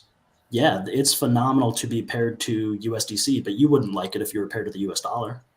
Because that shit is going down every day. Walk me through how that helps pump the price of HEX. But there's a huge difference between the increase of the supply of the M2 and the increase of supply of USDC. Those are two totally different things. That's a great point. A lot of liquidity in Bitcoin is backed by the US dollar, backed by euro, backed by the Japanese yuan. Those aren't stable coins, guys. And there's a difference between a stable coin and a fiat currency. There is. And you're saying, so what exactly would you say is the relationship between a USDC and a USD? That you can exchange one for one. They're just pegged to. Yep. Okay, so they're pegged. So whatever happens to USD, whatever happens to USD happens to USDC. No, because the supply is different. The supply is different. Okay, explain why that matters. That would matter because if you just took every single dollar that's printed and then turned it into USDC, you're going to have the exact same price effect of what's happening to the dollar and USDC. But if those supplies are different, then the liquidity thickness in the book is significantly different. So I'm not inflating and thus depreciating the circulating supply of USDC, and the proportion of USDC that can be allocated to any given asset, call it HEX, is going to be unaffected. But if I was pegged to the US dollar and every single time the US dollar's value depreciated, then my liquidity pairing depreciated, that would be miserable. I would not support that. So it comes down to liquidity pools. Of course. Yeah, it's very interesting. You really realize, how dumb market cap is, when you like really look at the prices and whether you've got order books and central exchanges or liquidity pools on DeFi. It's a it's always, you know, a more nuanced story than what you first hear. So a little anecdotal supporting argument. What happened to the price of Bitcoin when the BITO Bitcoin futures ETF hit the market? Have we seen a blown off top because all of these people are able to invest in bullish Bitcoin? No, I mean, I think it was pretty well known that wasn't a direct effect on Bitcoin. Sure, but wouldn't it be a bullish sentiment because it's more marketing, it's more money flow? How is it a negative externality? Because it's like money that might have gone into BTC that is now going into these futures that don't actually pump the price of BTC. Okay, and what about Grayscale? I mean, it's kind of similar. But there's it's a premium, right, that fluctuates. Walk me to 100K Bitcoin. I am all ears. Yeah, I just think like a bunch of people are going to buy it. So to understand, your position is that Bitcoin won't get to 100K, but the rest of the market will be fine. Oh my gosh, yes, it will blow right. Yeah, past I mean, I could buy. Yeah, sure. I'm not saying it's that. Like, crypto, I don't give a fuck about Bitcoin, but I all. worry that like Bitcoin has the crypto brand, like Coca-Cola has soda. When you talk to coiners in I'm glad real that life, you brought up Coca-Cola because this is what I was discussing last night. And that's when it comes down to like branding and marketing and just super like how love people that. understand. I super love that. When I was in Guatemala, there's branding similar to like you might see the Budweiser branding, or you said Coca-Cola, and I use that exact same example. In America, we see a ton of Coca-Cola advertisements. In Guatemala, the number one advertisement that you will see is Cerveza de Gallo. It's a beer brand. Okay. Now, I was out in the jungle, an 8-hour flatbed truck ride through unpaved roads in the mountains into a village that doesn't even speak Spanish. They speak Kachí. And there was a billboard in the thick of the jungle for Cerveza de Gallo. Now, just because I see a sign for Cerveza de Gallo does not mean that I'm going to become an alcoholic or even that I have to like beer. But it might still trigger a little bit of thirst that I want quenched. I can go to the store and I can get water. I can get orange juice. I can buy Coca-Cola. There are tons of substitutes.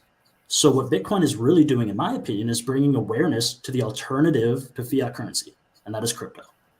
But why, if I begin to learn about the alternatives, would I sign up for the thing that will absolutely be a worse version?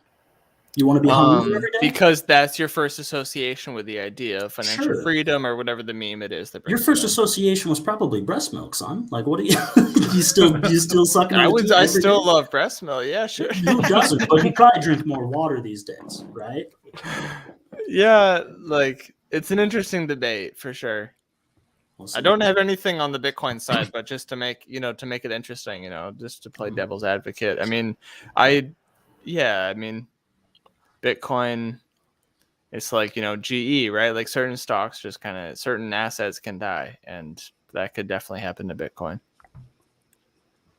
There's right. Like what companies are behind it really that like are pushing to get it, to the masses. And because do you get into Bitcoin because you just want a store of value that will never on its own be an effective mode of transaction?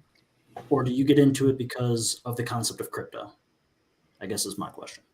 Yeah. I think you get it when you don't know what you're doing. Like you're curious enough to know that you want to get into crypto, but you don't necessarily understand it. I bet like most of the new money is in that. Very People cool. not really understanding. So then let's talk about marketing as a function of price, right? Because that's what we're getting at. Is it's the first thing you hear about. But when is it easier for you to onboard your friends in the HEX? Is it when it drops 70% or when it's rocketing 2 or 3x in a matter of weeks? Definitely at the high, everybody. I agree with Richard. People love to buy the high. People are probably learning about Bitcoin faster today than they are 7 years ago. Is that fair to say? Yes. Okay. What does the Bitcoin chart look like for the last 9 months? Terrible. Okay. Pretty good marketing for just about anything else, right? Yeah, but like HEX, for example, looks similar. I told some onboard, and the girlfriend's like, "Oh, it's down." I'm like, They're not, they don't have the log chart. The the default is linear, no log. Like, looks like shit. There's still an advantage for Hex there. So because you got to the understand like the unit bias. perspective of that like totally new person that's Gotta like get my looking directions at right. it. Unit Sorry, bias go is ahead, huge, Crypto too. Vince. Yeah, the unit bias thing is huge because with Yes. Bitcoin it's already so high that people can only the average person right now can only afford to buy 0.0001 Bitcoin. They don't really feel like they're changing their life with Right. when they have such a small amount of something. But when you can buy thousands or tens of thousands of something, then, Yeah, it makes a big difference. Yeah. Definitely. Yeah, that definitely plays a role in the marketing, I would say. Yeah. And you tell people, it's 2 years old. It's still early, there's projects that are about to come out. Yeah. I find selling like Hex and Richard Hart, I think, is very easy.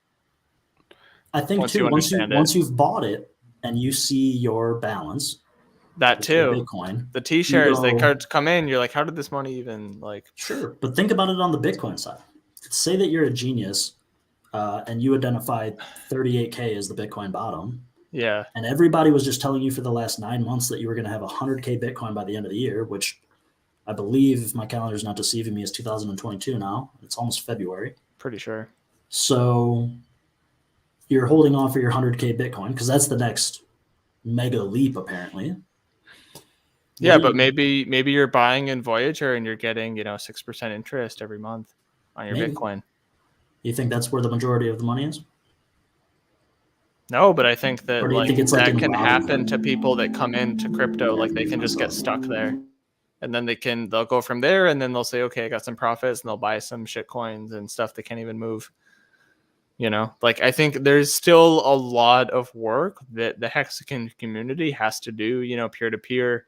I think it's still very pivotal right now to get people into the Richard Hart ecosystem, because otherwise it is way too easy for them to get on one of these centralized exchanges and get caught up in the lottery game. Hey, I wanted to get a little breaking news here on stream. And excellent conversation, Orca and J Future, by the way. Thank you. Richard Hart. Oh, shit. PulseChain.com. We're making the Ethereum to PulseChain bridge public for testing. This is just a test. The servers and validators are run by volunteers. This will not be the final bridge URL. Try swapping from one testnet to the other. Running out of things to do, smiley face. And then less than a minute ago, I bet you want the URL, pulseramp.com. Remember, community run test and not going to be the final URL or servers. Very cool.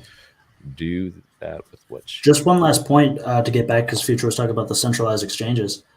Walk me through the road to 100K Bitcoin when I'm taking out 100x leverage long on Bitcoin. The order book is entirely privatized for these centralized exchanges. They can see exactly where the price needs to go to liquidate your position. Are we all in the stream comfortable 100x leverage at 17K Bitcoin? I learned the hard way playing around on BitMEX. I think a lot of people have learned probably in the last 2 weeks. I'll just pass because I don't want Bitcoin. Yeah, but I don't either. He says I don't want Bitcoin. I mean, maybe I'll get one for a souvenir, but it'd be fun to talk about. It'll be like a Doge. Be like, I got one of those little things over there. Yeah, doesn't scale well. Yeah. Hey, Agape, I see you there. Are you on, man? Because yeah. What is up, brother? Here. I'm just at the hotel right now. Oh, cool. We just finished interviewing everyone for the workshop. I just figured to take the video away because it might help the connection. Well, you look great right now. Oh, so. Okay. Well, then fuck. I'll keep it. But yeah, man, I don't know how much you got to hear, but I went through pretty much the whole gamut there. But cool. I do want to throw it over to you just in terms of like, how can people participate? I was telling them, hey, you on Twitter, Motley Investor, but what do people need to do here? The best way to do it for us is let us know if you're verbally committed, and we'll take that word seriously, and we'll put you on our Google sheet that we've collected over $200,000 worth of commitments. And when we hit that 600,000 mark, or even 550, like I've been talking to the sponsor, I think he's going to work with us regardless. If we can get at break 5, like let's break 5, and then we can have a real conversation. Then I would go to everyone like, look, we got our goal, send your money to either Motley on the address, or we can do USD. However that works for people, wires or bank transfers. And then that's how we would get it done. But we're not asking for any money up front. We just want a serious verbal commitment. Your word is your bond, just like, Richard Hart teaches us.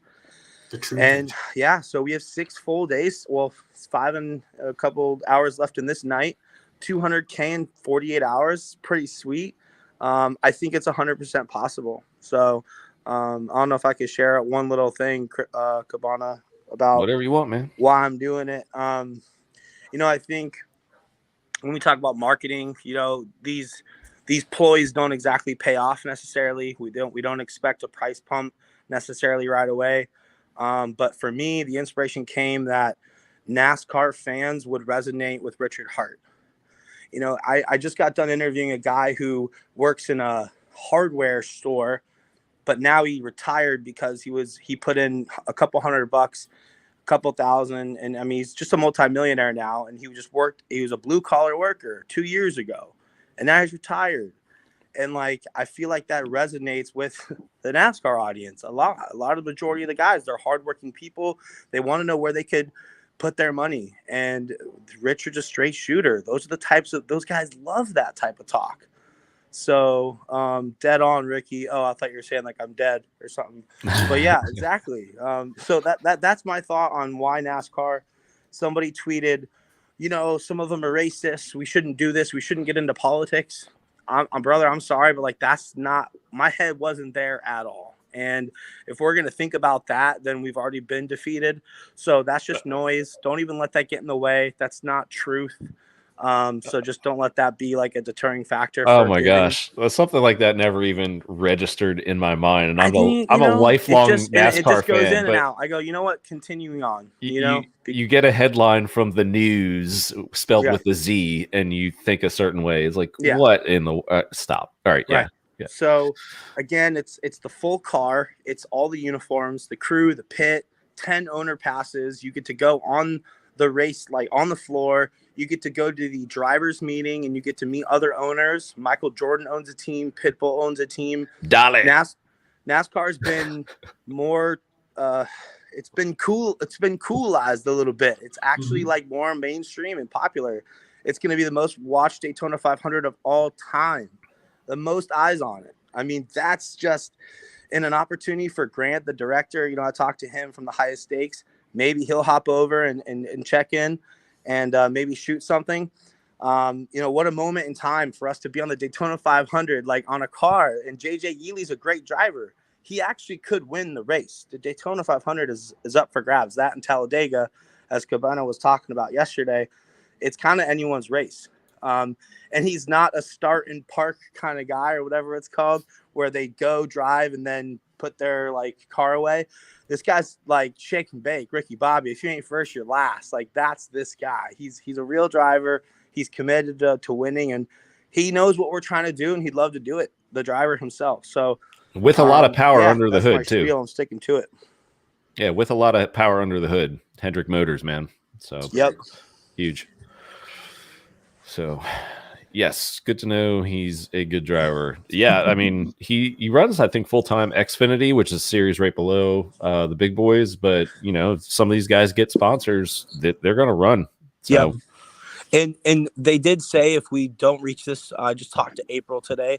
She's the main rep for Josh, and she was like, we could talk about the whole Xfinity season if you want. Like if we maybe we get to 400 and it just really doesn't seem like we work out, we could roll it over and we could have a meeting and let everyone know, hey guys, we could still at least do a couple other races that are still on a grand scale. But I mean, Daytona 500 would be sick. Yeah, So, yeah. I mean, just jump in cannonball, man. Yeah, exactly. Cannonball. Yeah. And I mean, let's think about it. We have 10 million viewers, 1% actually go and figure out how to buy Hex. Talk to Motley. I mean, talk to Motley. You know, we have content ready for people because we do want to be ready. We can't just have an empty funnel. We need a video that says, hey, Daytona 500 people, this is how you onboard into Hex. And you realistically really could actually see a price pump. It wouldn't be that day. It'd more be like the next week, you know, and then, you know, if we can align ourselves, and I do know people in PR, I think if we actually did this, I would just reach out to my people, because I lived in LA for 10 years and they helped launch the Kardashians. So the minute we actually ink a deal, I'm going to go to NBC, CNBC, I'm going to go to ESPN. Like I worked for the Big Ten Football Network. So I'm just going to reach out to all my PR people and have them write an article on this as well. Like that's what we need to do. Cool. Yeah, I was talking about that earlier. Is that like would be amazing, man. Just media contacts. I mean, we could, you know, have some of these guys. I mean, I forgot to tell everyone that. I've talked to them. I have some in, you know, my file or whatever. Think about Discourse Syndicate, or, you know, we could bring these guys in, you know, reporters and things like that who write about this stuff for a living. Be like, okay, cool. What is this? You know, what's this, you know, sponsor kind of thing? And even if it's not, it won't be ideally like a full page or full screen article, but a mention, things like that. It adds up. So, yeah. Cool. Hey, y'all, I got to bounce. I just wanted to give everybody a shout out because this has been a super fun experience. And I'm glad that my meeting got rugged because I could have learned a lot of things, but this was a lot more fun. And you guys are really cool. Awesome hosting the production. Dude, I was like an audience member watching you pull up these tweets. That was super cool. So thanks for having me. And in the future, thank you for being a part of the Twitter space. Everyone that was there. Thanks for coming, man. It was lots of fun. Thank you. And great job in trivia, man. See? Yes. Thanks for giving me like 7 Bitcoin.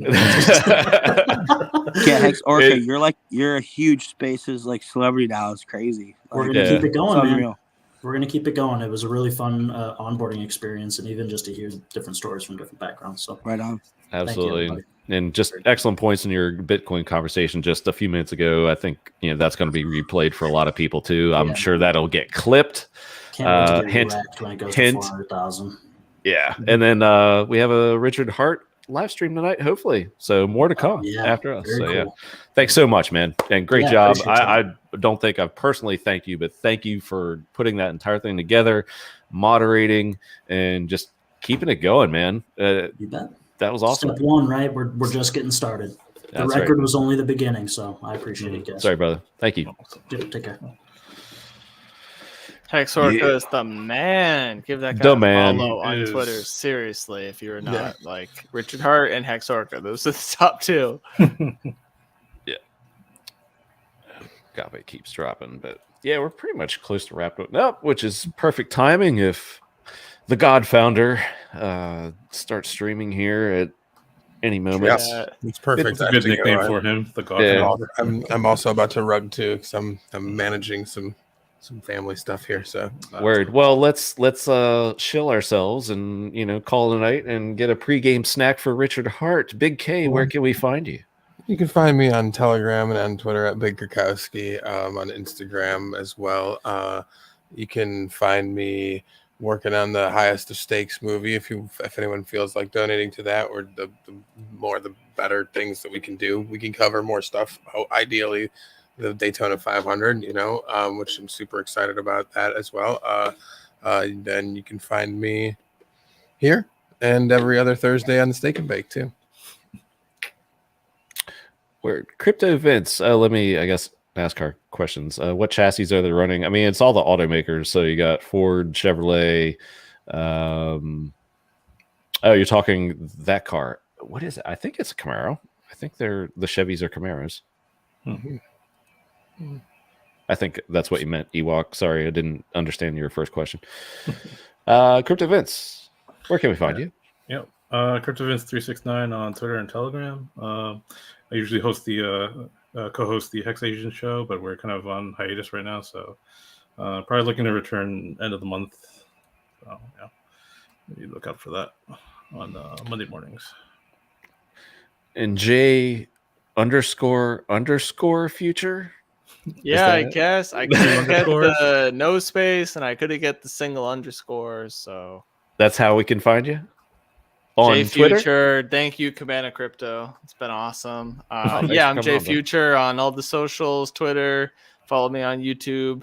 Trying to build that up, and Telegram too, J Future. I've got a very share-worthy link tree, so check that out. My Twitter profile. Thank you guys. Awesome. Word. Yeah, Motley RH is streaming. No, not yet. Not that I've seen in Twitter, but he did post should I do a live stream? You know, Cabana's just, getting tired, guys. That's all it says. no, not at all. I can go all night, babe. Let's go. I'll see you in the chat. And Agape, you still there, bro? So he is Rugged. Agape Hex, one word on Twitter, and I put it in the chat earlier. What else we got? I was gonna say Motley. We need Motley because a huge UFC event is tomorrow night. Surreal Gon versus Nagano. Wanted to get Motley's pick on that. I'll take Nagano just because I'm a huge Surreal Gon fan. Just the guy switched stances and just amazing competitor, but I just always pick against my favorites. And flyweight title fight, Figueroa against Assassin Baby. I'll take Figueroa. Again, the guy I don't want to win. So anyway, had to do that for you, Motley. Sorry we couldn't get your analysis. I guess Agape is gone. You there? Hello? Hello? Hello? Hello? All right. Rugged. All right. So And there that's was that. 4.